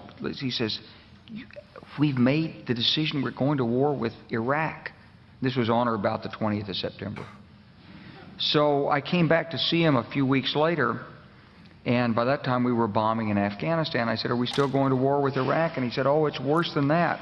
He said, he reached over on his desk, he picked up a piece of paper, and he said, I just got this down from upstairs, meaning the Secretary of Defense's office today. And he said, "This is a memo that describes how we're going to take out 7 countries in 5 years, starting with Iraq and then Syria, Lebanon, Libya, Somalia, Sudan, and finishing off Iran."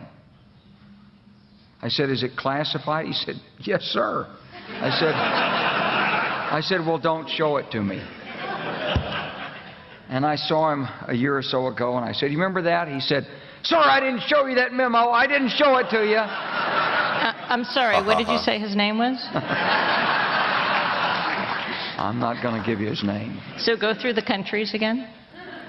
Well, starting with Iraq, then Syria and Lebanon, then Libya, then Somalia and Sudan, and then back to Iran. So it reminds me of the that clip from the Dick Cheney movie Dick, where he's talking about like, hey, this is the goal. The end goal is Iran. Yeah, absolutely.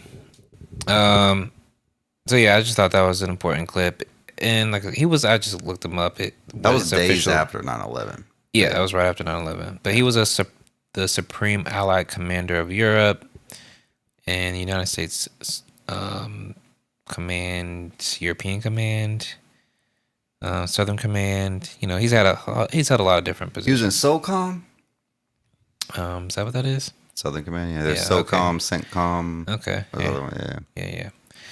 So yeah, important guy. But I thought that was important because it just shows you that the U.S. foreign policy has always had its eyes on targeting Iran. Iran has always been the big enchilada, which makes sense. It's in a very strategically important area where it's on the Strait of Hormuz. It's a large country. People don't realize how large it is geographically speaking. It's more than twice the size of Texas. Right. 90 million people almost. Yeah. Yes. But like you said, Strait of Hormuz is right there. That's where all the oil flows through. Exactly. Then also they also have a lot of fucking oil in Iran. Like it's one of the richest untapped oil fields. Yeah, I think it has like the third largest oil reserves or something like that. And then like it borders all these other countries like Afghanistan and Pakistan, which of course we have histories with. Right. And again, just I recommend people watching that movie Dick. I've never seen it, but that just the one scene where he's trying to explain to Colin Powell we have to go into war, and he puts up the map, and you look at all the military bases, and at least the U.S. military bases, they're everywhere around Iran. That's just like the last little piece on the board, as if you're playing Risk. Right. And also what's important to highlight about that clip is that that's what's happened. Now, obviously the timeline is a bit more, protracted than Lebanon is still in process. Libya, it's done. Somalia is kind of still in process. But yeah. Yeah. Sudan. We already know what the game is here. Syria's gone. You said Syria, huh? Yeah. Libya. They took out Libya. Yep, took out Syria. So they've done it. Yeah. And this was in 2001. Mm-hmm. It's crazy. And I also like to just remind people, Osama bin Laden said that he got the idea for 9/11 from fighting in Lebanon. And he was like, yeah, I saw some missiles hit some buildings. I was like, kind of looks like a plane. So yeah, this is what happens. Yeah. But let's move on. Let's go to October 7th. Dun, dun, dun. The Israelis lost their fucking minds. October 7th. Hamas-led militant groups launched a surprise attack on Israel. They killed approximately 1,139 Israelis, which is like huge for their side of this war. Not so much for the other side. Israel begins its military campaign on Gaza, which UN experts and numerous human rights organizations will describe as a genocide. Over 41,000 Palestinians killed by the end of 2024, the majority women and children, with the entire civilian infrastructure deliberately targeted. Again, war crimes. But so yeah, the Israelis love to talk about October 7th as if it's their September 11th.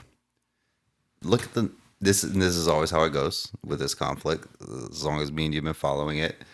Any kind of Hamas terrorist attack, any Hezbollah, anything, it's always met with not even a disproportionate amount, but like 10 times a disproportionate amount. Mm-hmm.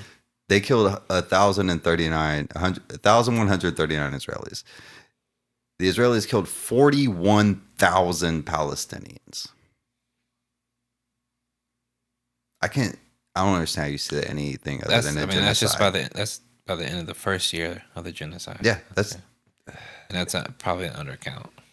All right, moving on. October 8th, the day after October 7th, Hezbollah joins the conflict in solidarity with Palestinians because they thought, fuck it, this is our chance. Beginning low-level exchanges with Israel along the Lebanese border, Iran at this point maintains strategic distance, watching, calibrating, but the axis of resistance is activated. Do you know who's all on the axis of resistance? Is it the Israel, Hamas, Hezbollah, Houthis? Israel?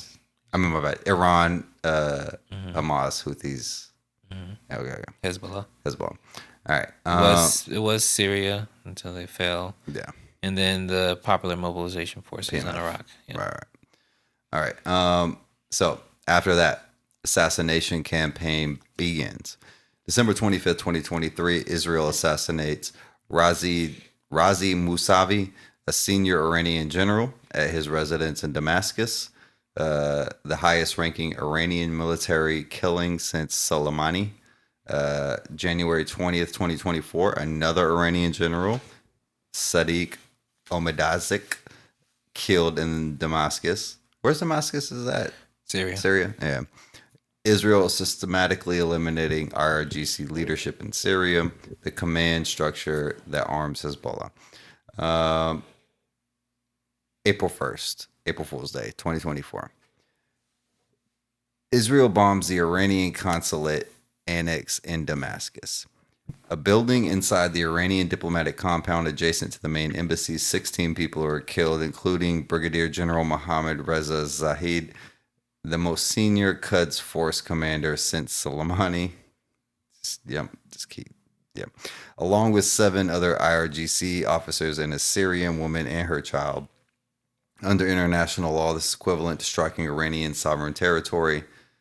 Who cares, like, apparently. Iran tells the United States to step aside as it prepares retaliation. This is the provocation that ends Iran's strategic restraint. Is this whenever they essentially told the U.S. that, like, hey, we're going to hit this base, you should get out of the way? Is that what that means? Iran tells the U.S. to step aside? I don't think that's the particular instance you're thinking about. I think that was the Qatar base. Okay. So after that, Iran launches Operation True Promise. Interesting. I like that name. Its first direct attack on Israel from Iranian soil in history. So I remember when this happened, and I was kind of like freaking out, like, oh shit, it's about to do chain reaction, just popping off. Iran and Israel finally directly attacking each other. More than 300 standoff weapons, 170 drones, 30 cruise missiles, 120 ballistic missiles. Hezbollah, Iraqi militias, and the Houthis participate at the same time. The targets, Nevatim Air Base, from which the Damascus strike was launched, so retaliation from that, and an intelligence facility on Mount Hermon. The Intercept reports that American forces did most of the heavy lifting in the defense, shooting down more drones and missiles than Israel did. Fuck your Iron Dome. The UK, France, and Jordan also helped intercept.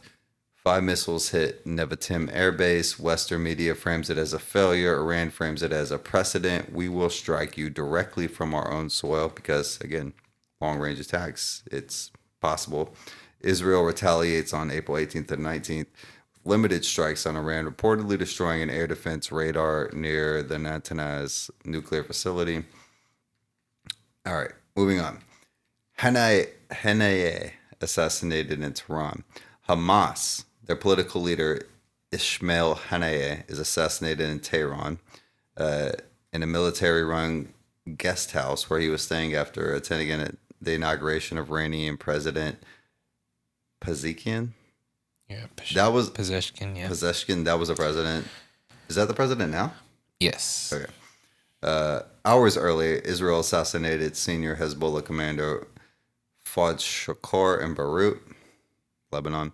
Killing Haniyeh in Iran's capital is an extraordinary provocation, a direct message that Israel can reach anyone, anywhere, including inside Iran's own sovereign territory. So, again, this is a big escalation that we will touch you in Iran. We don't really give a shit. Not just your scientists. Hezbollah decapitated. In September 2024, major escalation. Israel detonates pagers and walkie-talkies used by Hezbollah fighters across Lebanon. This was crazy. They had fucking put these pagers and walkie-talkies in like circulation years before and had just waited until this point, and they fucking blew them all up at the same time, which is wild. It is wild. Hezbollah's Secretary General for over 30 years was assassinated in an airstrike, destroying his underground headquarters in Beirut's southern suburbs. IRGC Deputy Operations Commander Abbas Nilfosharon, who was meeting with Nasrallah at the time, he also got killed. Nasrallah's death is seismic. He was not just a commander, he was the symbolic heart of the entire axis of resistance. Hamas, having seen its command structure devastated, is driven into guerrilla warfare.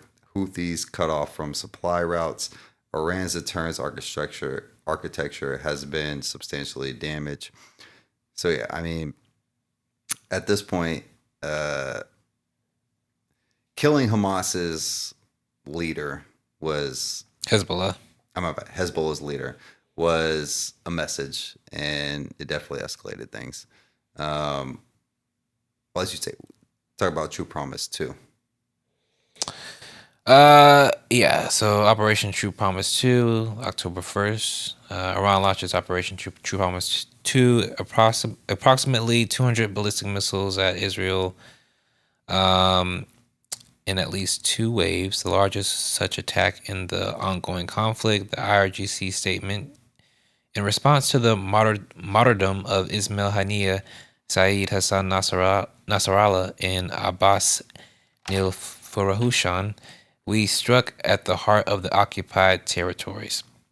So yes, and then the True Promise arc, what the series reveals. So the 4 True Promise operations form a clear escalation arc. True Promise 1, 300 drones and missiles in response to the Damascus consulate. True Promise 2, nearly 200 ballistic missiles in response to Nasrallah and Haniyeh's assassination.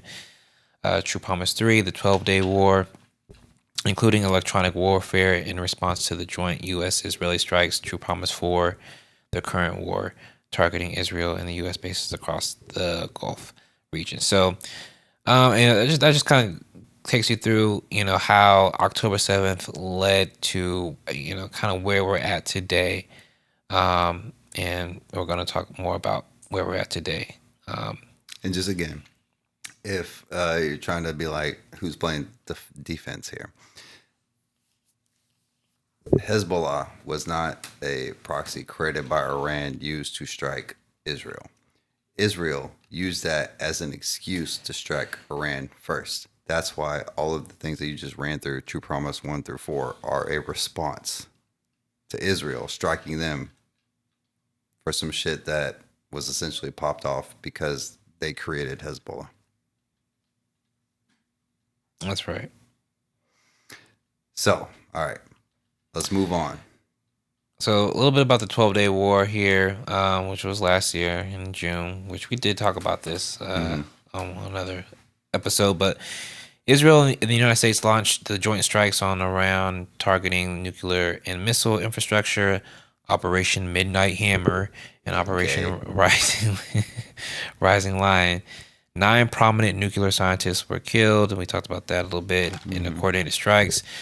Iran retaliates with these 550 ballistic missiles and more than 1,000 suicide drones. So drones. We remember what happened there.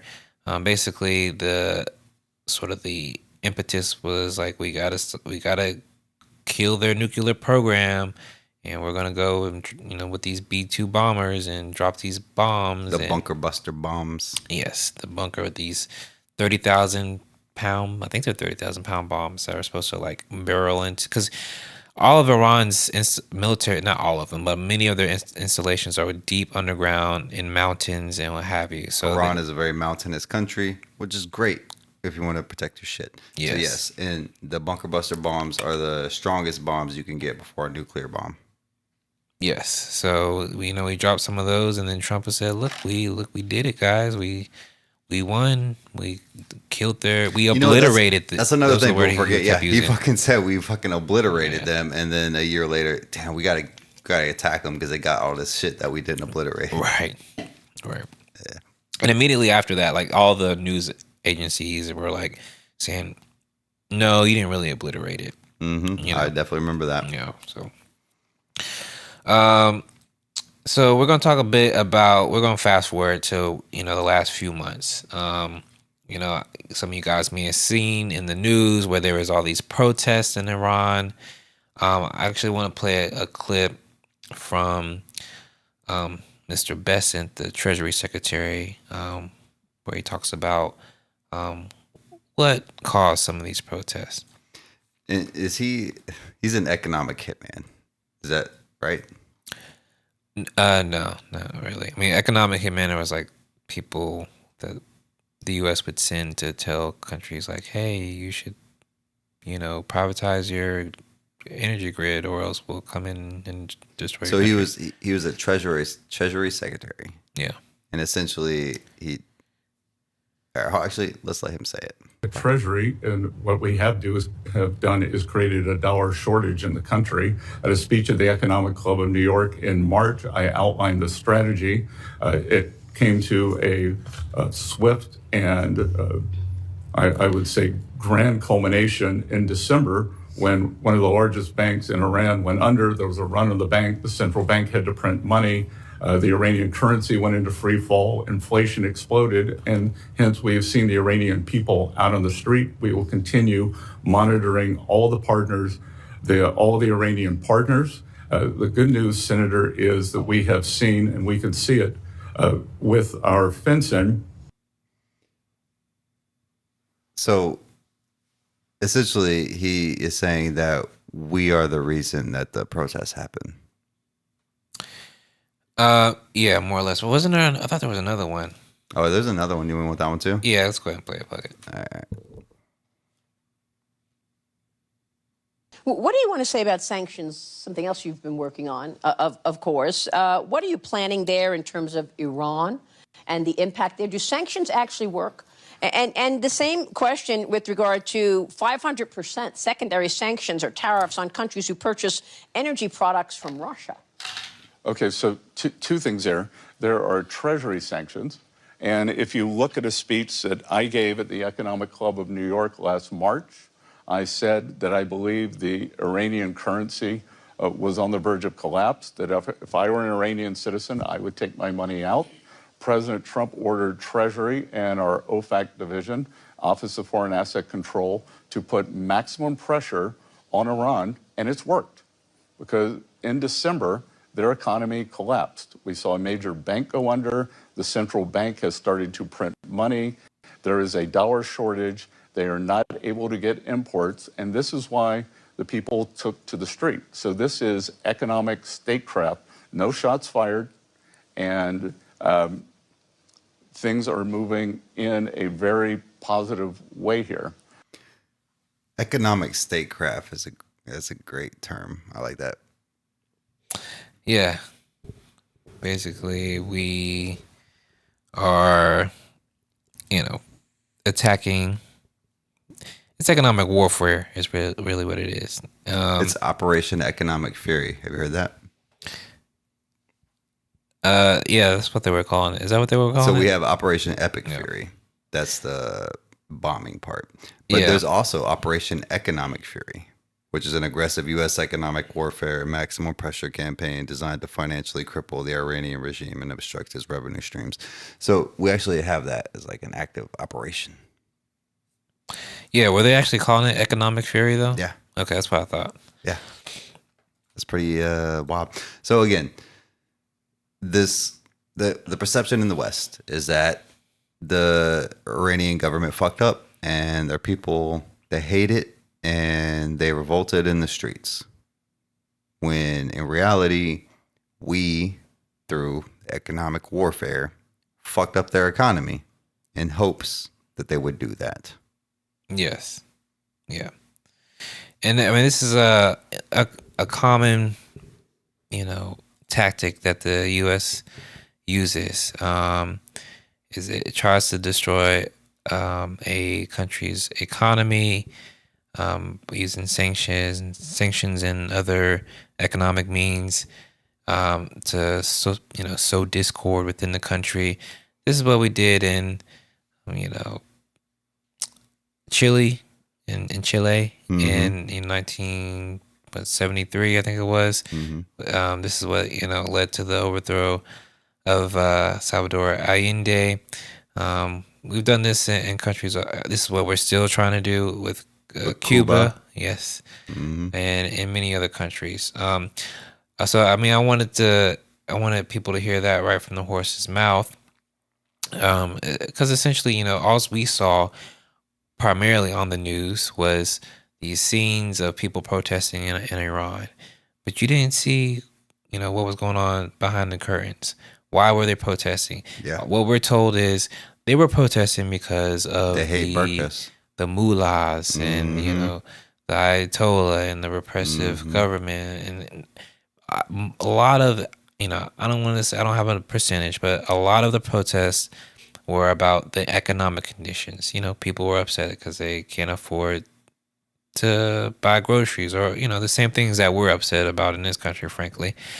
However, the reason that they're having many of these issues is because the direct economic intervention of the United States, and I think that's important.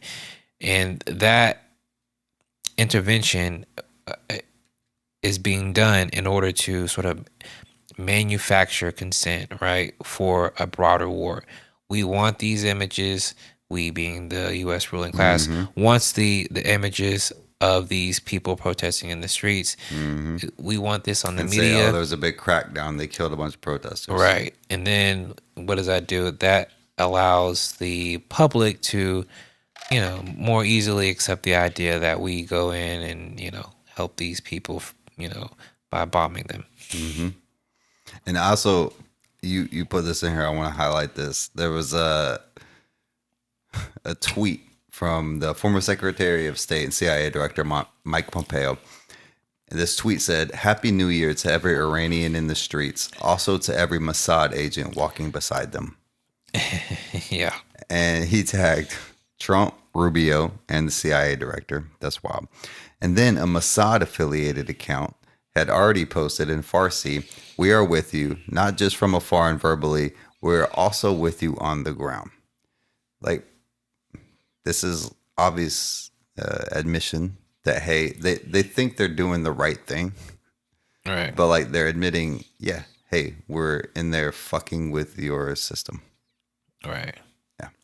And then you kept hearing all these wild, exaggerated numbers about how people 30,000, 40,000. Bro, every time I would hear it, the number would be higher. 30,000, 40,000. There's 50,000 people died. 80,000 people died. And it's like, bro, we know Israel killed in a couple years. Right. I don't know what the number was, but it was 40,000 versus 1,000, the one we just talked about. Right. So you mean to tell me that that's Iran, a problem? Yeah. Well, Iran killed that many people within a few weeks. Yeah, right. And where are the bodies at? We're seeing what's happening on our phones in Gaza. You're seeing, Bank, yep. Yeah. I mean, we can see all the dead bodies. I mean, if that many people died that quickly, it would be all over the news. Yeah. They wouldn't be able to conceal that. You think we wouldn't pull up satellite pictures of mass graves and use that as propaganda? 1,000% we would do that if that existed. Yeah.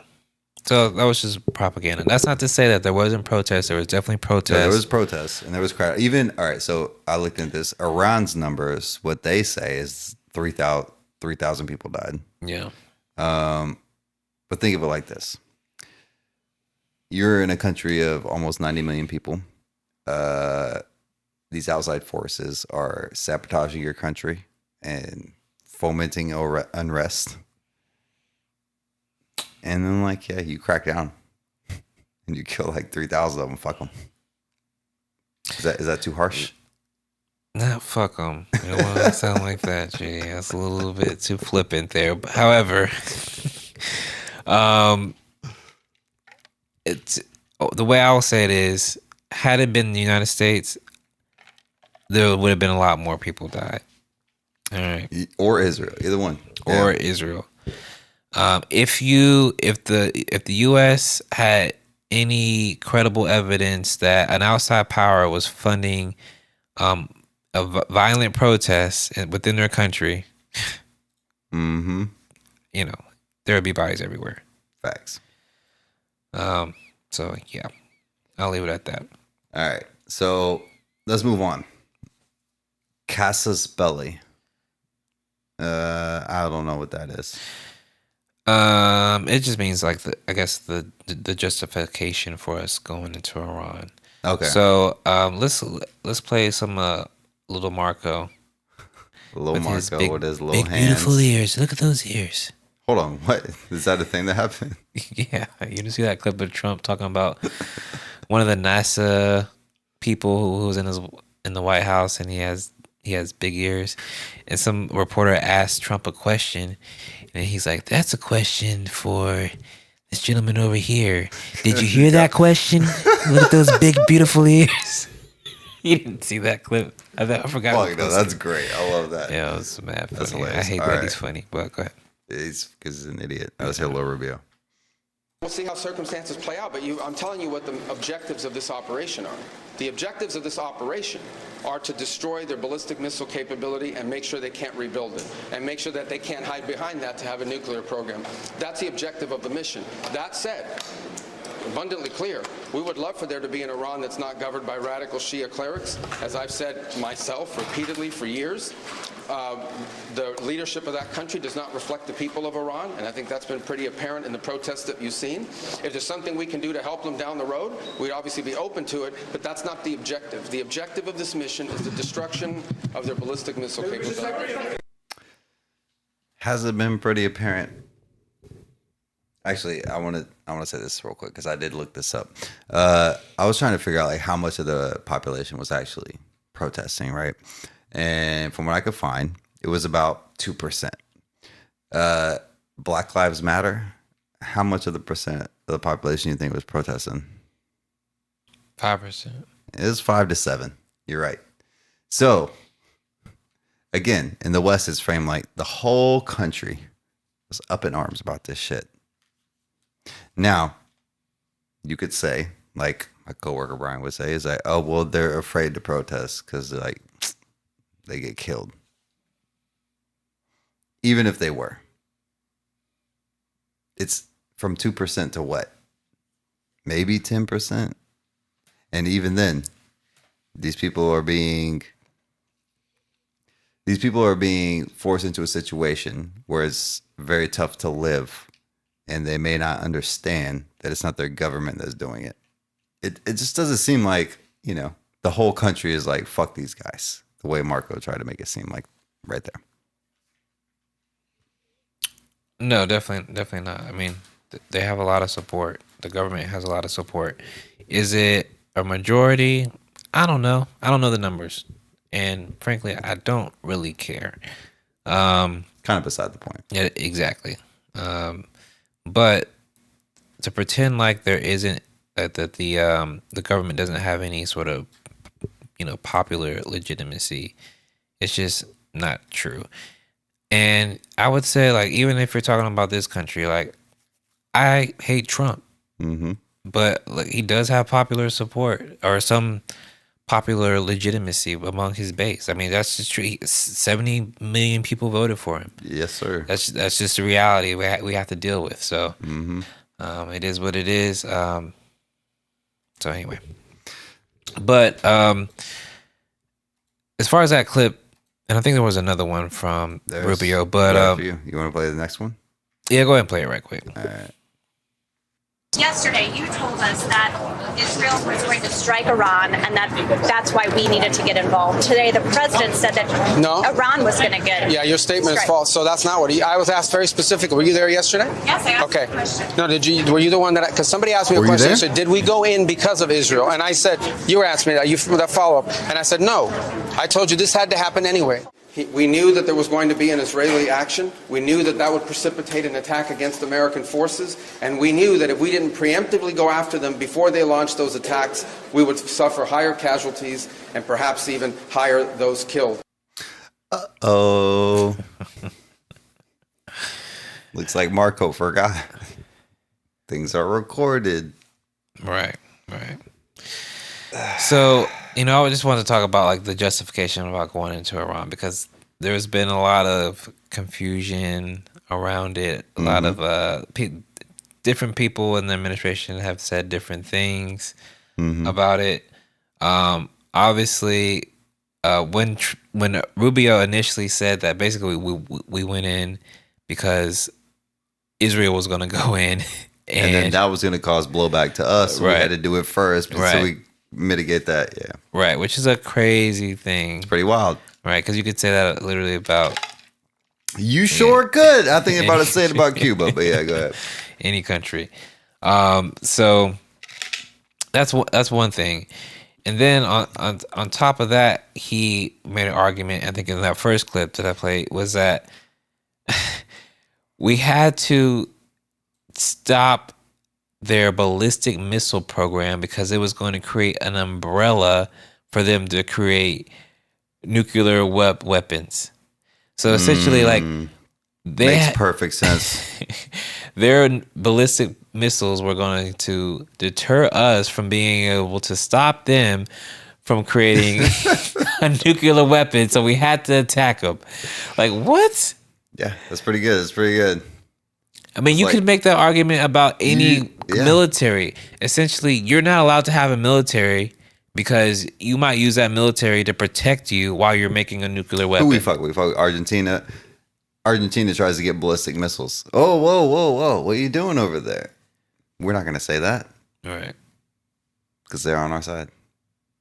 All right, definitely not. But yeah, I agree. It's one of the, I mean, this is what I miss about the Bush era is that their arguments used to be better. And we used to have to try to make rebuttals to explain. But it's literally just all gaslighting now. Right. All right. So that's bullshit. There is no reason. The justifications are they're one day going to enrich uranium, even though they already agreed to a deal to not do that. And we reneged on that deal and said, you're going to do it anyway. That's pretty much it. The same thing as far as the drugs from Venezuela. That's the biggest justification. That's why we have to do this. Right.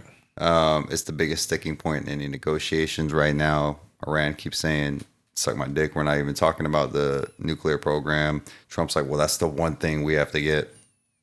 And I feel like he's gonna lose that. And that's just gonna be what it is. But let's move on to the war. So February 28th, 2026, probably close to around the last time I recorded an episode. There was an opening strike. The U.S. and the Israelis did that preemptive strike across Iran. Operation Epic Fury, and again, Operation Lion's Roar, much less cool. Supreme Leader Ali Khamenei is killed in the opening hours. Rest in peace. Dozens of senior IRGC and government officials were killed. Strikes at military sites, nuclear facilities, missile infrastructure, and civilian areas. Whoops, we kind of killed a bunch of girls. The Minab school massacre. A U.S. Tomahawk missile strikes the Sharish Tabeg Girls Elementary School in Minab. 165 to 180 people are killed, mostly girls aged 7 to 12. Multiple investigations, New York Times, BBC, Al Jazeera, Amnesty International, conclude the U.S. was responsible, likely due to outdated intelligence placing the school within an IRGC compound, which I've heard, if we're going to go back to the conspiracies, is that the Israelis gave us that information and they knew it was outdated and they said, fuck it. We want these fuckers to hit this school. Yeah, I also heard it was AI. I've heard different things on it. You know what? I believe it was AI. AI is wrong all the time. Iran immediately launches retaliatory strikes, missiles, drones at Israel and U.S. bases across the region. They attack AWS, Amazon Web Services, fuck Jeff Bezos, and the UAE and Bahrain. The first known military strikes on commercial data center infrastructure in history. But we've also had a couple of those here in America. We had the guy trying to burn down Sam Altman's house, and they got that guy that burned down a warehouse. Maybe haven't had any data center strikes yet, but that's coming. By the way, did you see Pensacola is about to try to build one? Yeah, I just saw your post. Yeah, it's fucked up. All right, regional escalation. Iran launches an unprecedented barrage targeting all 6 GCC member states. The IRGC attacks the U.S. Fifth Fleet headquarters in Bahrain multiple times. Oil prices surge $60 a barrel, or from $60 a barrel to over $100. That's why gas, even here in Florida, is $4 a gallon right now, which is wild. $4.12. That's on my gas station. I filled up today was $58 to fill up a 2014 Ford Fusion. That's the new fucking bottom. $58, man. Almost $60. That's the new baseline. It's only going to be up from there. March 4th, the USS Charlotte, an LA-class submarine, fires 2 torpedoes at the Iranian frigate IRIS Dina in the Indian Ocean off the coast of Sri Lanka. 87 bodies recovered. First time a U.S. submarine has sunk an enemy vessel since 1945. What's so fucked up about this is this ship was a part of like an international, I don't know if it's like a military boat show or something like that, where like countries from all over the world sent their ships here, and they were promised that like it's okay, you can send your ship here, it's cool, we're not gonna fucking fuck with you. And psych, we blew them up. It wasn't even an armed ship. It was literally like a parade, like a display ship. Like, hey, check this out. This is part of our cool shit that we got going on with our military. Look at these 50 other ships the same way. Yeah, it was not there for any kind of combat. We just killed all those people anyway. And by we, I mean Israel. The Strait of Hormuz is effectively closed to Western shipping on March 5th. But Chinese tankers pass freely because hell yeah. The biggest oil supply shock on record, roughly 12 to 15 million barrels per day disrupted.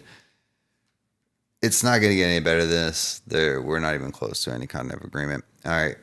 Escalation toward the nuclear threshold. March 6th, Trump writes on Truth Social, there will be no deal with Iran except unconditional surrender. Is that the one where he's like, they got to lay down their guns and walk up with their hands up saying, I surrender? Oh, I don't remember him saying that. But that's one of the craziest tweets. March 18th, a major escalation. Israel strikes South Pars natural gas field. Iran retaliates, striking Qatar's LNG, which is natural gas facility.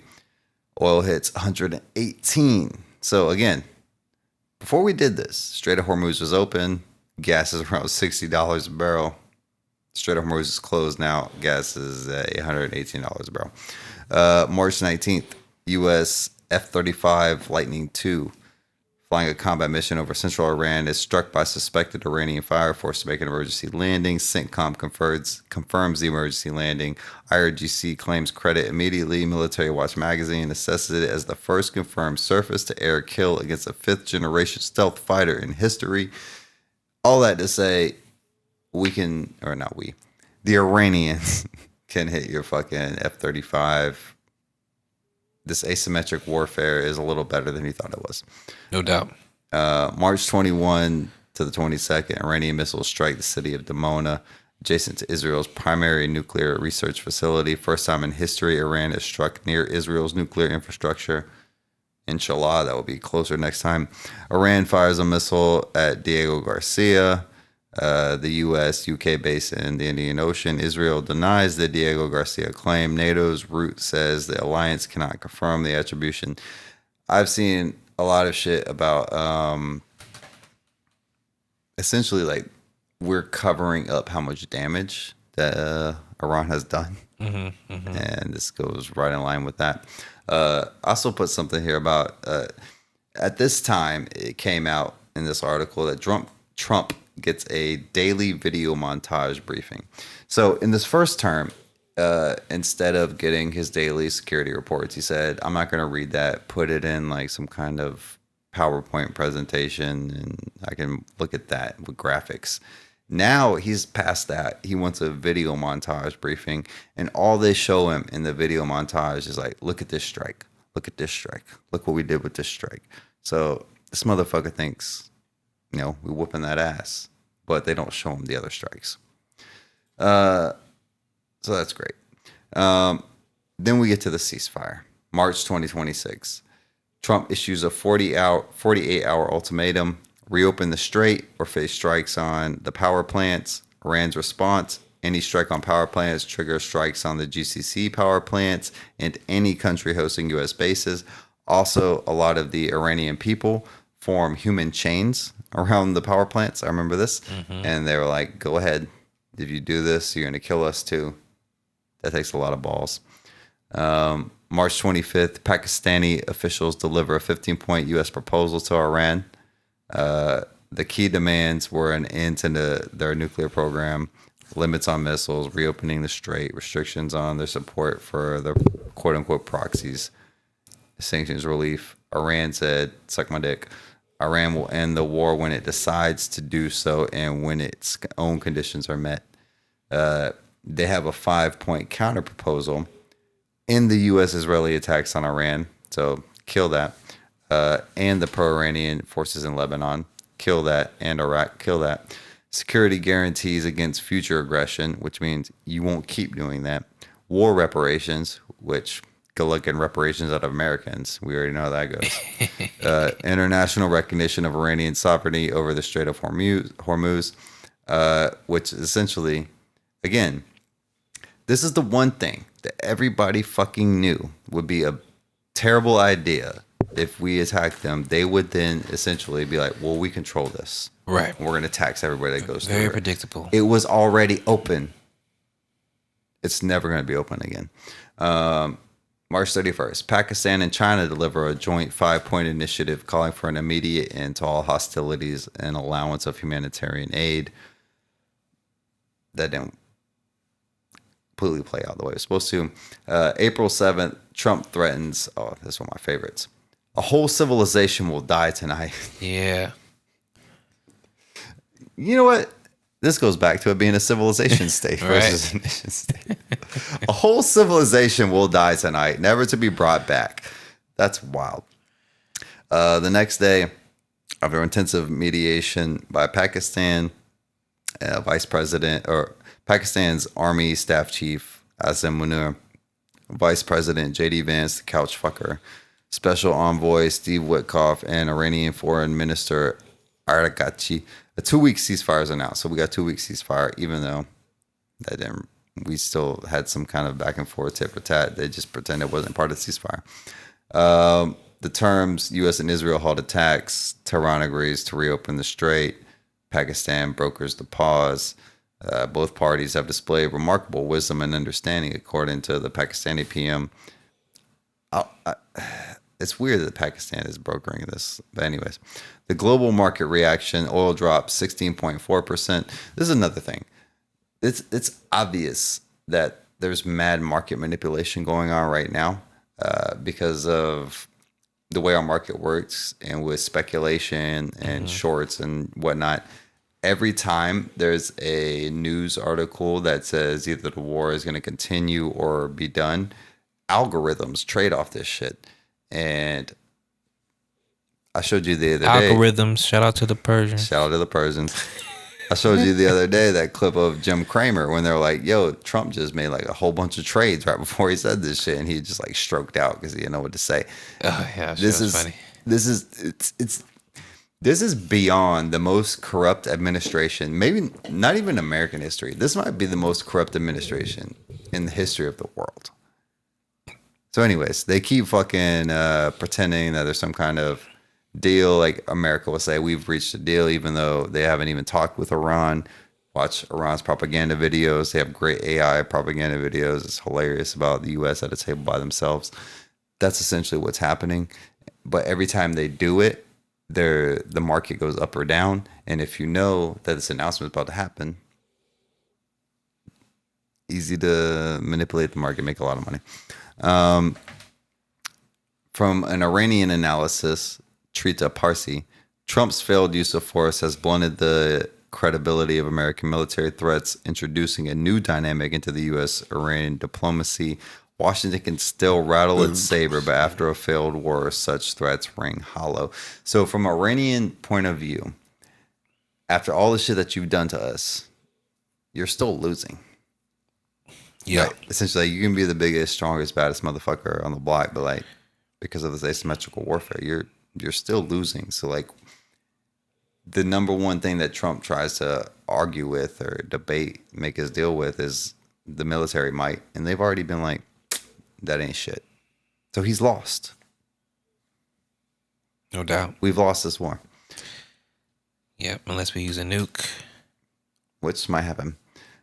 Can't rule it out. Talk about this Islamabad. Shout out to Islamabad, man.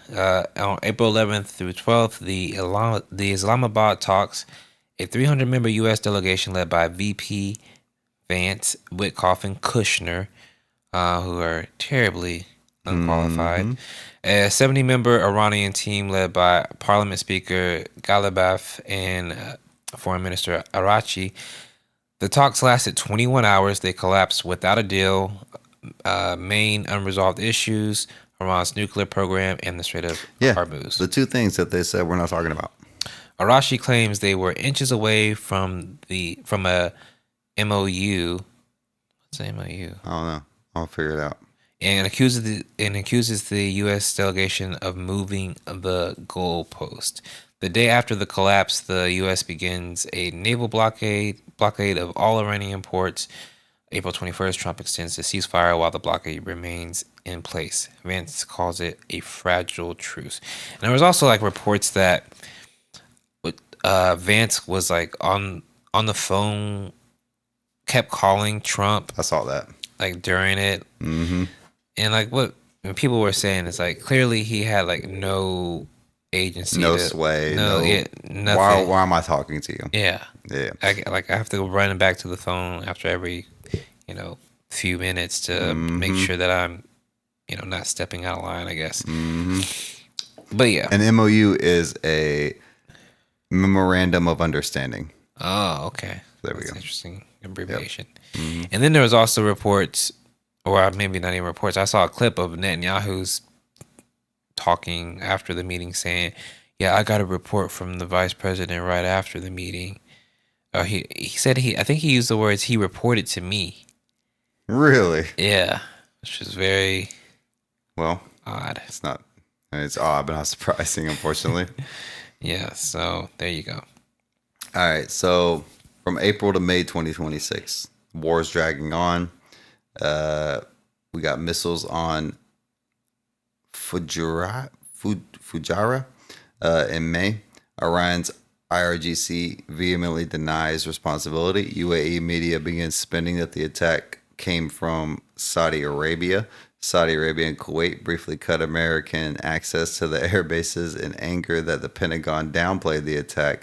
As Pepe Escobar writes, nobody can reveal where the false flag really came from. Quite easy to do the math on who would profit from it. So, seems like a false flag attack. Who benefits from it? It's kind of obvious. May 3rd, Trump announces Project Freedom. These fuckers. The U.S. Navy vessels to escort commercial ships through the strait. So essentially, we'll just escort them through. A stunning firepower demo by Iran, which left the Pentagon literally speechless, is the reason for the cancellation of that program. So essentially, again, people act like, even Trump, he's saying like, in the tweet I was talking about where like you got to claim surrender, put your hands up. He also said you have to admit that all of your Navy is at the bottom of the sea. It's obviously not. Like, even Brian, he was talking about, he saw a video, there was like 300 to 400 of these little fucking speedboats, and they all got like little RPGs. So it's just, this is the stunning firepower demo that they're talking about that left the Pentagon speechless, which is crazy because there were war games before this about what would happen. And the Pentagon guy that was playing Iran did the exact same thing, closed the strait with little speedboats. Yeah. It's fucking, anyways. It's just beyond me how they pretend like they didn't know this was going to happen. Iran's response to that attack was a combination of anti-ship ballistic and cruise missiles, kamikaze drones, fast attack boats. That's what Iran was coming with. 3 U.S. destroyers attempting to transit the strait were hit and forced to flee. An American warship attempting to pass through the strait was destroyed by the Navy. 2 other warships that came to its aid were met with heavy fire and forced to flee. NASA firm satellite data shows large fires in the Strait of Hormuz region. This is just all fog of war shit. People are, how do we know what is what? But we know for sure that the U.S. is covering up the damage that the RGC is doing. So the Persian Gulf Strait Authority, this is essentially Iran's new control of the Strait of Hormuz, and they're using crypto and Bitcoin. I know at one point they said they were going to use, was trying to use the yuan? Yeah, yuan. But so far what I've seen is that they're using crypto, specifically Bitcoin. The UAE at this point is now explicitly labeled an enemy of the state by Iranian officials, probably because they're letting America fucking take off and launch attacks from there. Yeah. And Israel. And Israel as well. I mean, UAE is very embedded into like the West, the U.S. and Israeli intelligence, like even more so than like somewhere like a Saudi Arabia. Gotcha. Yeah, so it's they are, and my understanding is also Iran has been having some discussions with Saudi Arabia, with the Qatar and some of the other Gulf countries. The UAE is like basically acting as a vassal, a complete vassal for U.S. and Israeli interests. So gotcha. All right. So when it comes to negotiations, there's a proposal, and the sequence of the dispute goes like this: the U.S. wants nuclear concessions first, and then sanctions relief. Iran wants an end to hostilities, sanctions lifted, assets released, and then nuclear talks. So we want the opposite order of how this is going to go. According to Aragachi, Iran's approach is very responsible and reasonable to prioritize immediate issues and focus on resolving them rather than discussing topics whose history shows they have, on at least 2 occasions, led to war, the nuclear shit. Iran's foreign ministry says this is absolutely not a topic we negotiate or compromise on. Iran's right to enrichment has been recognized under the NPT, which it has. Again, Israel has not even signed it, but we support them. Escobar's viable framework: a 5-year moratorium on uranium enrichment up to 3.6%, dilution of existing stockpiles remaining in Iran, inspections from IAEA, no dodgy sunset clauses. Every grain of sand in the ancient Silk Roads across Persia is aware that the U.S. intel community knew that Iran was not developing a nuclear weapon. The sunset clause is essentially like, look, if you're going to allow us to do the enrichment, you can have a clause later that says now it stops. The broader Escobar conclusion on May 9th, the road ahead will be long, winding, torturous, extremely dangerous, yet to a near certainty, leading to an American strategic defeat with unforeseen global consequences. The war is not about to end. Iran's control of the strait is done deal. Iran's new status is already that of a regional superpower and a Eurasia big power. A new West Asia order is in the horizon. So this is completely backfired on us, and we've made them way more powerful than they were already. No doubt. I just wanted to talk a little bit about the math here and why the asymmetric warfare has been so effective. Mm-hmm. Iran Shahed 136 drones. Yes, these things cost somewhere between $20,000 to $50,000 per unit. The U.S. Patriot PAC-3 missile used to intercept it is $4 million. Oof. Cost exchange ratio is 114 to 1 in Iran's favor. CSIS, don't know what that means, estimated the cost of the interceptors expended in just the first 100 hours of the Operation Epic Fury at approximately $1.7 billion. The Pentagon has requested a $200 billion supplemental budget from Congress. The 12-day war in June 2025 alone consumed an estimated 150 THAAD interceptors and 80 SM-3s, roughly a quarter of the entire U.S. stockpile. Wow. This war started with already depleted reserve. Iran's strategy, the magazine drain, hold longer range ballistic missiles in reserve while forcing Gulf states to empty their interceptor magazines with drone swarms, then hit Israel hard when defenses are thinned. It's been very effective. I mean, and this is what Iran has to do because obviously they don't have the resources that the West does. So they said this is their form of like guerrilla warfare, Vietnam style, guerrilla warfare, but using drones and ballistic missiles. Yep. And CSIS is the Center for Strategic and International Studies. Okay, good to know. And then I'm gonna skip that. I mean, we kind of talked about geography. It's huge. It's big. They got mountains. Another reason why we shouldn't have been going. Like we learned in Afghanistan, which is also a very mountainous region. We were there for 20 years, and who runs Afghanistan now? The same motherfuckers that ran it before. Exactly. Yep.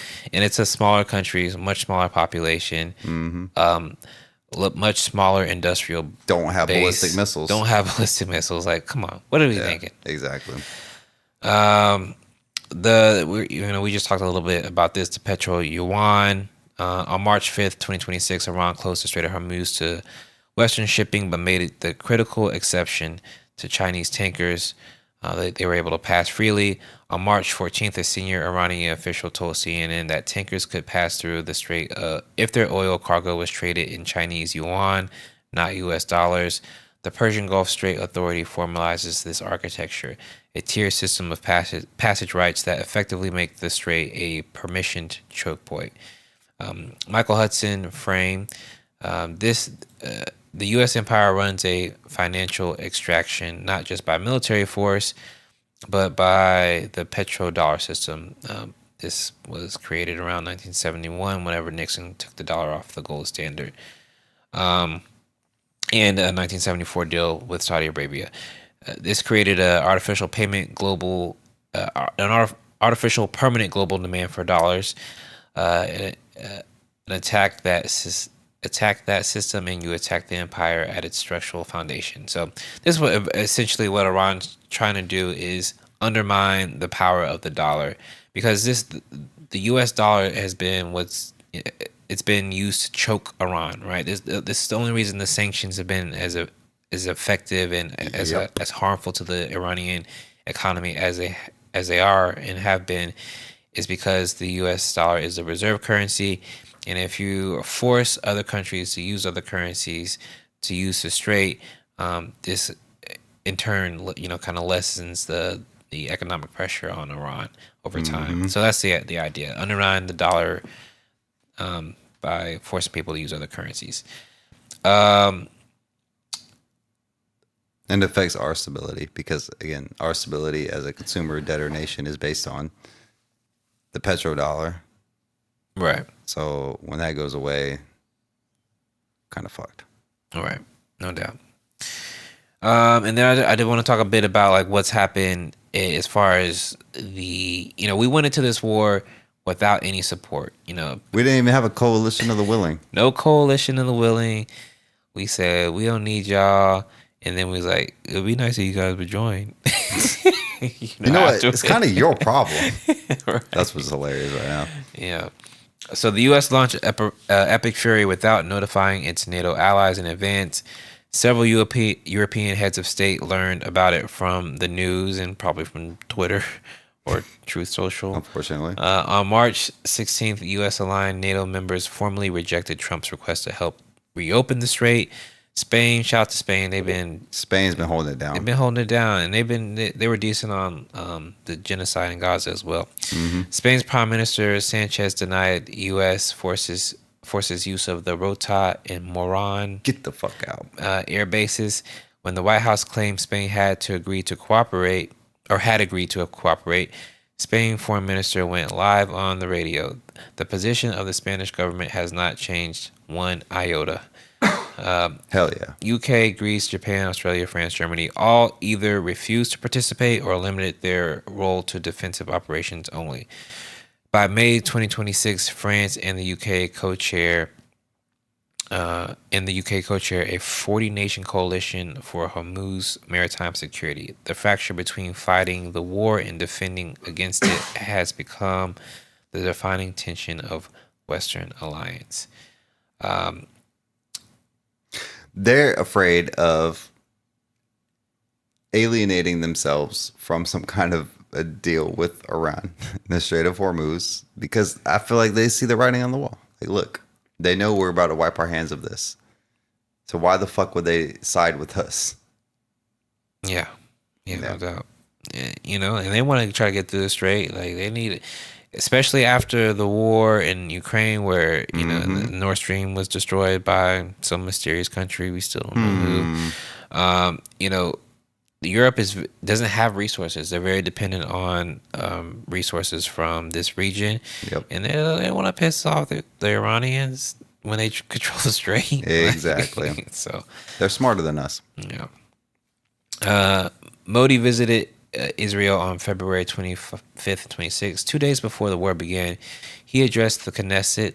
India stands with Israel firmly and with full conviction. The Iris Dina, an Iranian frigate, however you say that, that had just been in India's guest at the Milan 2026 naval exercises, was sunk by U.S. We talked about that. Yeah. So real quick, I just want to say, this is a fun fact. Iran has had a hostile relationship with India. That's why Kash Patel looks like he does, because growing up, he had to keep an eye on Pakistan and one eye on Iran. That's pretty good, right? Yeah, I can nail that one. That's all right, get going. The BRICS contradiction here. So this really pains me. And Pepe Escobar, who I really enjoy his commentary, has talked about this a lot. BRICS expanded in 2024 to include Iran, the UAE, Saudi Arabia, kind of, Egypt, Ethiopia. In March 2026, Iran fired drones and missiles at the UAE, another BRICS member. BRICS has issued no joint statement. UN Security Council Resolution 2817 on March 11th adopted a 13-0 with China and Russia abstaining. It condemned Iranian retaliatory strikes without mentioning the original U.S.-Israeli attack that caused them. Russia's Nebenzia. The attacks against the territory of Iran itself are not only condemned, they're simply left out. Russia counter resolution received only 4 votes. So I mean, the BRICS has been. They're not a solid unit. They all agree. No, they're not. And there's a lot of, obviously, the major BRICS countries don't even all agree. Brazil, Russia, India, China, South Africa. Obviously, India and China have historically had problems, and still do. China is pretty much the quasi-leader of BRICS. China and Russia. For sure. I would think China. Yeah. Right.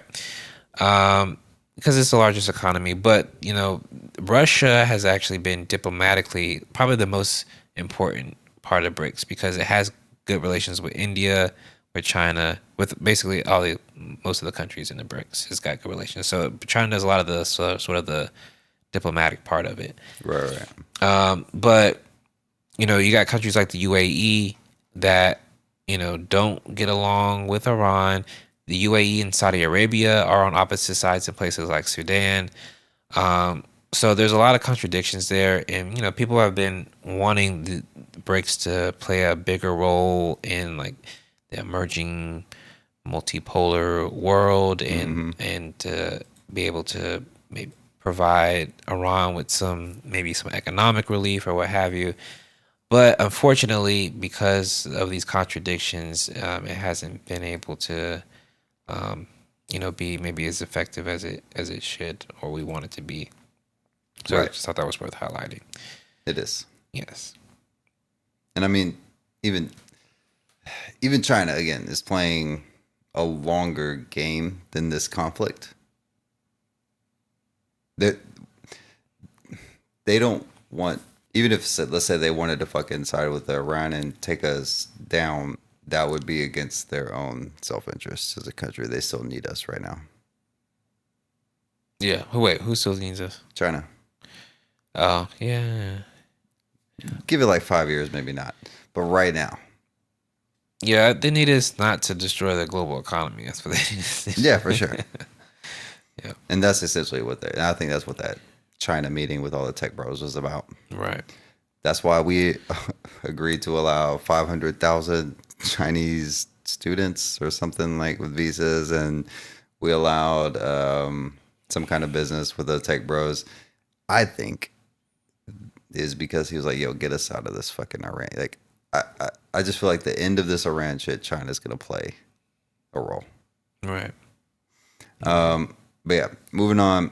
Tulsi Gabbard, fired. She's out of here. She resigned. Whatever. Respectfully. No. Disrespectfully. She was actually the one person from the Trump administration that said that Iran did not actually pose a threat. And I think this is probably what got her fired. Because you saw that clip where they asked Trump about it. And he was like, who in my administration said that? And like, Tulsi Gabbard. And he was like, oh, she's wrong. Yeah, I think he like literally said, I don't care what she said. Yeah. So I'm pretty sure that's what. Didn't we have a clip from Tulsi? I forgot. We have a clip from Tulsi. It's not that one, but let's play that. Yeah, let's play this real quick. That opening statement, as submitted to the committee in advance of this hearing, stated that as a result of last summer's airstrikes, quote, Iran's nuclear enrichment program was obliterated, end quote, correct? That's right. And is that in fact the assessment of the intelligence community? Yes. So the assessment of the intelligence community is that Iran's nuclear enrichment program was obliterated by last summer's airstrikes? Yes. In the opening statement you submitted to the committee last night also stated, quote, there has been no effort since then to try to rebuild their enrichment capability, end quote, correct? That's right. And that's the assessment of the intelligence community. Yes. The White House stated on March 1st of this year that this war was launched and was, quote, a military campaign to eliminate the imminent nuclear threat posed by the Iranian regime, end quote. That's a statement from the White House. Quote, the imminent nuclear threat posed by the Iranian regime. Was it the assessment of the intelligence community that there was an imminent nuclear threat posed by the Iranian regime? The intelligence community assessed that Iran maintained the intention to rebuild and to continue to grow their nuclear enrichment capability. Was it the assessment of the intelligence community that there was a, quote, imminent nuclear threat posed by the Iranian regime, yes or no? Senator, the only person who can determine what is and is not an imminent threat is the president. False. This is the worldwide threats hearing where you present to Congress national intelligence, timely, objective, and independent of political considerations. You've stated today that the intelligence community's assessment is that Iran's nuclear enrichment program was obliterated and that, quote, there had been no efforts since then to try to rebuild their enrichment capability. Was it the intelligence community's assessment that nevertheless, despite this obliteration, there was a, quote, imminent nuclear threat posed by the Iranian regime? Yes or no? It is not the intelligence community's responsibility to determine what is and is not an imminent threat. Okay. That is up to the president based on a volume of information that he receives. It is precisely your responsibility to determine what constitutes a threat to the United States. This is the worldwide threats hearing. You're here to be timely, objective, and independent of political considerations. Exactly what I'm doing. No, you're evading a question because to provide a candid response to the committee would contradict a statement from the White House. Yeah. That's pretty funny. Yeah. She's like, the only person that can do that is the president. He's like, no, that's actually your job, bitch. I'm pretty sure that's your fucking job. Pretty sure it's your job. Yeah, man. And now she's fired anyway. It's all right. She can go back to fighting Magneto and fucking with Gambit. This fucking bitch. All right. So I want to play another clip real quick. Okay. Joe Kent. You know about Joe Kent? Yeah, that's my clip. Okay. All right. Who is he again? He's the counterterrorism. The guy that's the counterterrorism guy that stepped down. Yeah. All right. Let's hear what you gotta say. So we knew each other, and the last time I saw Charlie Kirk on this earth was in June in the West Wing in the stairway, and I said hi to him, and he looked me in the eye, and he said very loudly, and it's a small. You've been in the West Wing. It's small. It's a tight space, and he said, "Joe, stop us from getting into a war with Iran," very loudly. He was single-minded, and he walked off, and he went, I believe, into the Oval. So when one of President Trump's closest advisors, who is vocally advocating for us to not go to war with Iran and for us to rethink at least our relationship with the Israelis. And then he's suddenly publicly assassinated, and we're not allowed to ask any questions about that. It's a data point. It's a data point that we need to look into. What do you mean when you say we're not allowed to ask any questions about that? We've been told that this individual, Robinson, is a lone gunman, and maybe he is. But the investigation that I was a part of, the National Counterterrorism Center was a part of, we were stopped from continuing to investigate. And the FBI will say that they stopped that because they wanted to turn everything over to the Utah state authorities. Everything's going to trial. It's very, very sensitive. But there was still a lot for us to look into that I can't really get into. But there was still linkage for us to investigate that we needed to run down. And I'm not making any conclusions. I'm not saying no, I don't think you are. Because of this happened. I'm not saying that at all. I'm just saying there's unanswered questions. We know the pressure because of the text messages that have been made public that Charlie was under a lot of pressure from a lot of pro-Israel donors. And again, we know Charlie was advocating to President Trump against this war with Iran. That's pretty wild. Yeah. I have no love for Charlie Kirk, but it's, man, I'm one of the biggest, most skeptical people that you can find. And I just, day after day, I feel like it's like harder and harder to be skeptical. Yeah. Like, man, this is just, it's too much. Yeah, I agree. I'm fairly skeptical, but I'm less skeptical when it comes to like these like U.S. interventions, assassinations, etc. than I used to be. Because we know. Yeah, thanks to Iran, Look, CIA admitted we would do coups. Of course, we would do some shit like this. Right. And we know that they will never, if they do admit it, it'll be like 30 years later, like they did with Iran. Like, we got the paper here. Oh, shit. Turns out. All right, guys, it was us. 30 years later. But yeah, so in the right wing, the MAGA sphere, there's this weird fraction right now. The Tucker Carlsons, Candace Owens, shout out Theo. They've turned on Israel. Which is, it's very interesting to me, but whatever. I'll take Marjorie. I'll take what I can get. Yeah, MGT. Wait. MGT. MTG. Wait. MTG. Yeah, MTG. Massey. Dang, just lost because of his opposition to Israel and advocacy for Epstein files to be released. So there's this whole right wing sphere that typically love Trump, help this motherfucker get elected. All of a sudden, starting to turn on him. Even Nazi Nick Fuentes suggested that his followers vote for Democrats, which is fucking crazy. Megyn Kelly said that the war was sold by Israel firsters like Mark Levin. Trump publicly excommunicated Carlson from MAGA Heritage Foundation fractured, which Carlson had ties to. 83% of MAGA conservatives support the war. So even though there's this fracture in the media sphere, most of MAGA is down with this. Right. But this is, I don't know if Tucker and Candace and them were just trying to find a new niche, or if they really care about this shit, or if they're secret anti-Semites. Well, that's always what I'm the most scared of.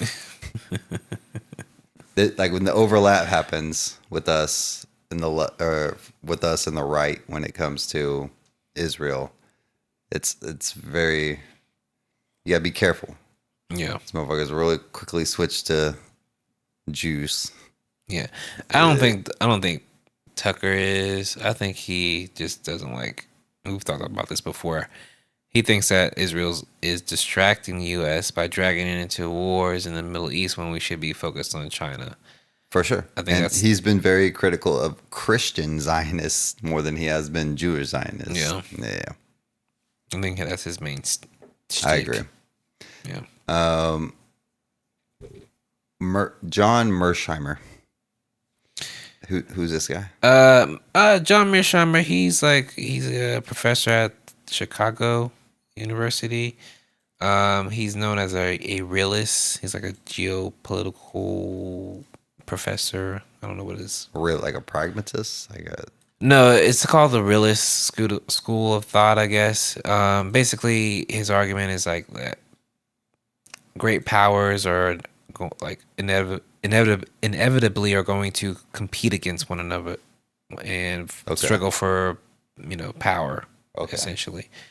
So he was very outspoken against like the Ukraine war and the U.S. involvement, and essentially he has this very popular speech online where he talks about in 2014, like right after the Maidan coup, that this is going to end in a war. War is going to happen. Yeah. Because two great powers are meddling with each other. It's like it's going to lead to a war. Anyway. Gotcha. So that's his whole school of thought. But anyway, he's been commenting a lot around these issues as well. And he likes to use talk about escalatory dominance. Mearsheimer, or did you want to play? Did I have to play it? I got a clip. Okay, you Let's got to play it real quick. Judge, just imagine that you're playing Iran's hand. And the question is, how do you think about prolonging this war? And it seems to me that if you're playing Iran's hand, you don't want the war to end now. You want the war to keep going for the foreseeable future. And the reason is, as the war goes on, the costs that the West is paying for this conflict go up and up and up. And that means that you gain greater leverage. My view is that if there's anything that's going to stop this war, it's going to be a situation where we are on the precipice of a major economic disaster, worldwide economic disaster. That situation will force President Trump to go to the negotiating table and make huge concessions to the Iranians. He'll have no choice. I think that's the only way you get a deal here. Well, if that's the case and you're the Iranians, you have a vested interest in continuing to inflict pain on the West and really on the entire world, and putting enormous pressure on us, on President Trump, to cut a deal, push us toward the precipice. So I don't see why the Iranians, from a strategic point of view, would agree to cut a deal now. Yes, that's definitely been my argument. Is when it comes to all these proposed deals, why would they concede anything, essentially, at this point? All right. And that's how they've been bargaining. We're not talking about nuclear. We're not talking about the Strait. We're getting reparations. And that's where the negotiations start. Yeah, no doubt. Yeah, I mean, they don't have to. I mean, they're in... Fucking drag it out. Yes, I mean, there's no... What's the downside for them? They've already been bombed. They're already at war. They already have sanctions on them. You already took out their leadership. Yes, so it's like, what can you do to us that you haven't already done? I think this is why Trump has to talk so hyperbolic about, like, we're going to wipe you off the face of the earth. Right. Like, we're going to, like, because that's the only threat that you could really make. But they don't believe, like, no. They're essentially saying, come try it. Yeah. Yeah. Basically. Yeah. So, yeah, basically, Mearsheimer's argument is that they have this, they won the escalatory war, which is significant because for a long time people were talking about some people were criticizing Iran for being too patient, right? Like having this, what they call strategic patience. Yes, I was like, what are they waiting for? Right. Yeah. And then, of course, whenever they saw the time was right, they played their hand. And so far, they've played it quite well. Yeah. And they've got now the sympathy of most of the world. Right. Yep. Yeah. So moving on, the UN Resolution 2817 was co-sponsored by 135 countries, without mentioning the original U.S.-Israeli attack that caused the retaliation by Iran. Bahrain, on behalf of the GCC, drafted it. The U.S. was presiding over the Security Council during the vote. Russia's counter-resolution calling for a ceasefire, naming no parties, received only 4 votes. So, once again, the UN sucks dick. They are just essentially the extension of the West, and that's what they try to do there. Pass some kind of resolution that didn't even mention the U.S.-Israeli start of this war. Right.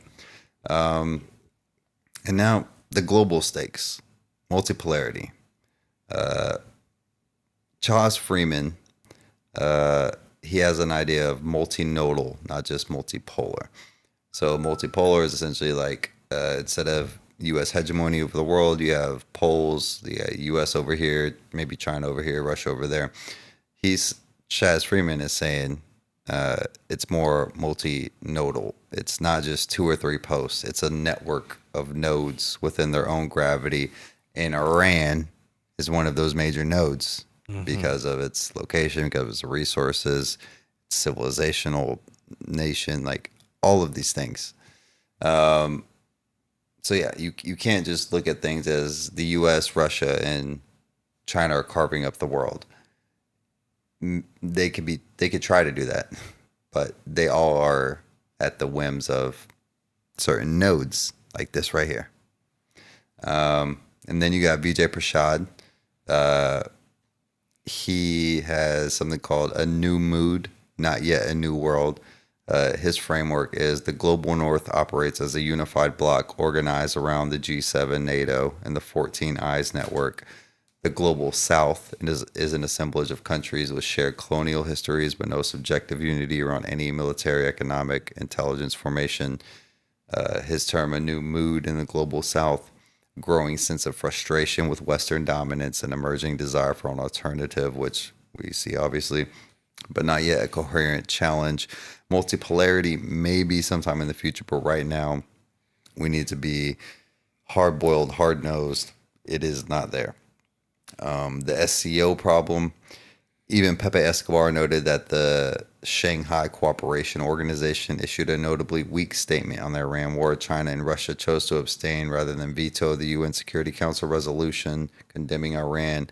For those who expected the multipolar powers to protect Iran at the UN, this was a statement about the limits of that protection. That's what we were just talking about. People expected China and the Russians to back them more, but they're playing a bigger game. Cuba. The clearest proof of what Prashad's new mood actually means. Cuba has not received a confirmed fuel import since January 9th. They have blackouts. Actually, they have now. So. Oh, they got that Russian one, right? Yeah, they got the Russian one, yeah. Which, quote unquote, had 300 drones on it, which I don't believe. That's Axios reporting. They're the same people that lied about the Venezuela ship. Yeah, and they have ties to Israeli intelligence. Indeed. Hospitals in Cuba are on emergency generators. The U.S. temporarily eased Russian oil sanctions globally to stabilize energy prices during the Iran war while simultaneously blocking Cuba specifically from accessing that Russian oil up until recently. Prashad visited Havana and described a neuropathy hospital where brain surgeries were being disrupted by power cuts. That's fucking crazy. That would suck. Cuba and Iran are being attacked simultaneously with the same weapon, economic siege, while states that rhetorically embrace the global south solidarity cannot or will not absorb the cost of standing with them. BRICS countries trying to figure out how to deal with shit. This is what Prashad means by a new mood, not a new world. The mood is there, but the solidarity and the infrastructure is not there yet. Right. And then just Iran, their resistance to Israel and the U.S. and the West is not only a symbol for the Middle East or not West Asia, it's a symbol for the global South. The U.S. spends $1 trillion a year on its military. Iran spends $23 billion. We want to bump that up to 1.5 trillion. Hey, we're gonna get there. But yeah, $1 trillion to $23 billion. Iran has closed 20% of the world's oil flow, struck near Israel's nuclear facilities, sunk ships in the Indian Ocean, struck the data centers, hit Aramco infrastructure, forced the most expensive air defense expenditure in history. End of May 19th, 2026, they're still here. $1 trillion couldn't wipe them out.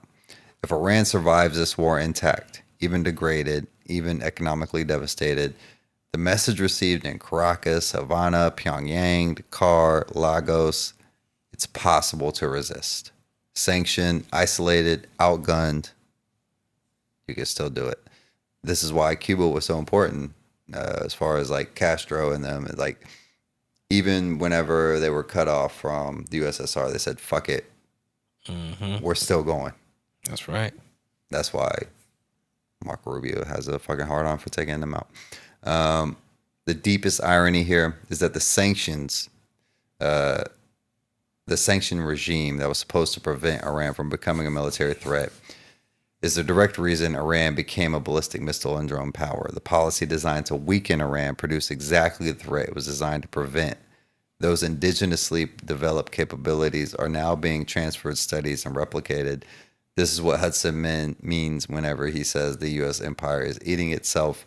We can't get out of our own way.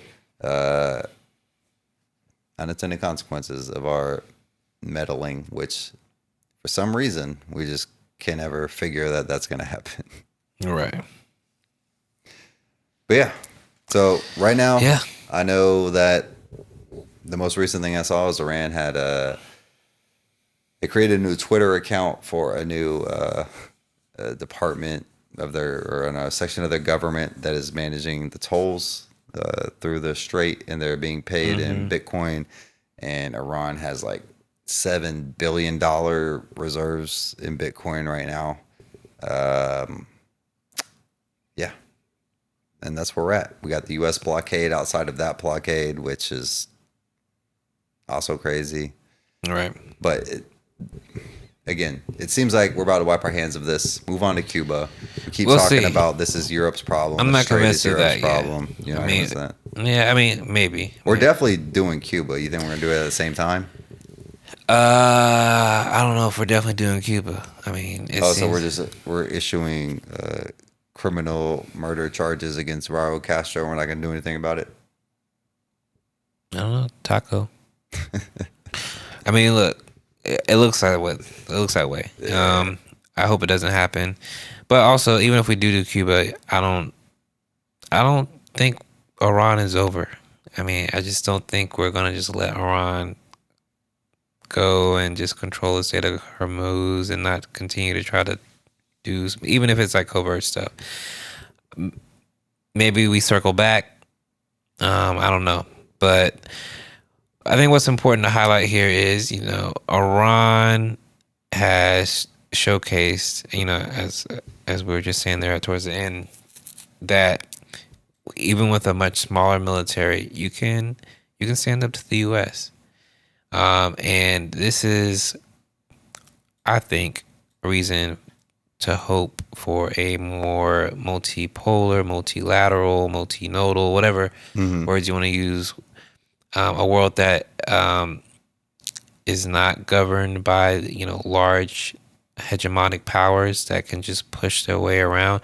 Iran has shown that you can use the whatever advantages you have to resist, and that's going to be very important going forward, because the U.S. is going to continue as it declines to try to pressure countries like Cuba and Venezuela and other global South countries and Africa and Asia and wherever to try to to capitulate, to give in, to allow their resources to be expropriated so that the U.S. can cling on to power for a little bit longer. But it's going to be important that we look at the lessons that Iran has tried to teach us here. Resistance is possible, and in order for us to have a new world, we got to resist. We got to struggle. We got to fight back. 1,000%. And even if you were on some Western propaganda shit about, we don't like the way Iran is being run, you have to acknowledge it's being run that way because of our interventions. Right. Maybe step the fuck out and maybe they'll figure it out. Yeah. So, but yeah, so that's what's going on in Persia. Yeah, they were the bad guys in 300. King Xerxes. Yeah. That's pretty badass. But yeah, you got any final thoughts? Nope, that was it for me. All right, this is our first 3-hour episode. We did a Joe Rogan episode. I call it a blank check episode. Fuck Joe Rogan. But yeah, we sure did. Yeah. All right, yo. All right, well, part of the people, we'll see how this plays out, and we're gonna have another episode soon where we just kind of catch up on everything that's going on in the world. Yeah, a lot of current events. Stay tuned. But yeah, all right, y'all. Be safe out there. Peace. To nonviolence in the middle of the most violent society that history's ever created. I'm not committed to nonviolence in any way. The Republican Party and the Democratic Party are beholden to the interests of monopoly capitalism in this country. The capitalist European and North American powers have carved out and taken the timber, the flax, the hemp, the cocoa, the rum, the tin, the copper, the iron, the rubber, the bauxite, the slaves, and the cheap labor. They have taken out of these countries. These countries are not underdeveloped, they're overexploited. The liberals are, at times, allies. At times, they're unreliable allies. So I don't want to just whitewash them. You've got to proceed quite cautiously with liberals. The man or woman who knows the least about communism is the man or woman who wants to know the least about communism. That is to say, snakes are my enemies. They come to bite me, and I don't even want to know what they look like. What's happening here for the last 4 years? Brutality, humiliation, our basic human rights taken away from us. All of this has to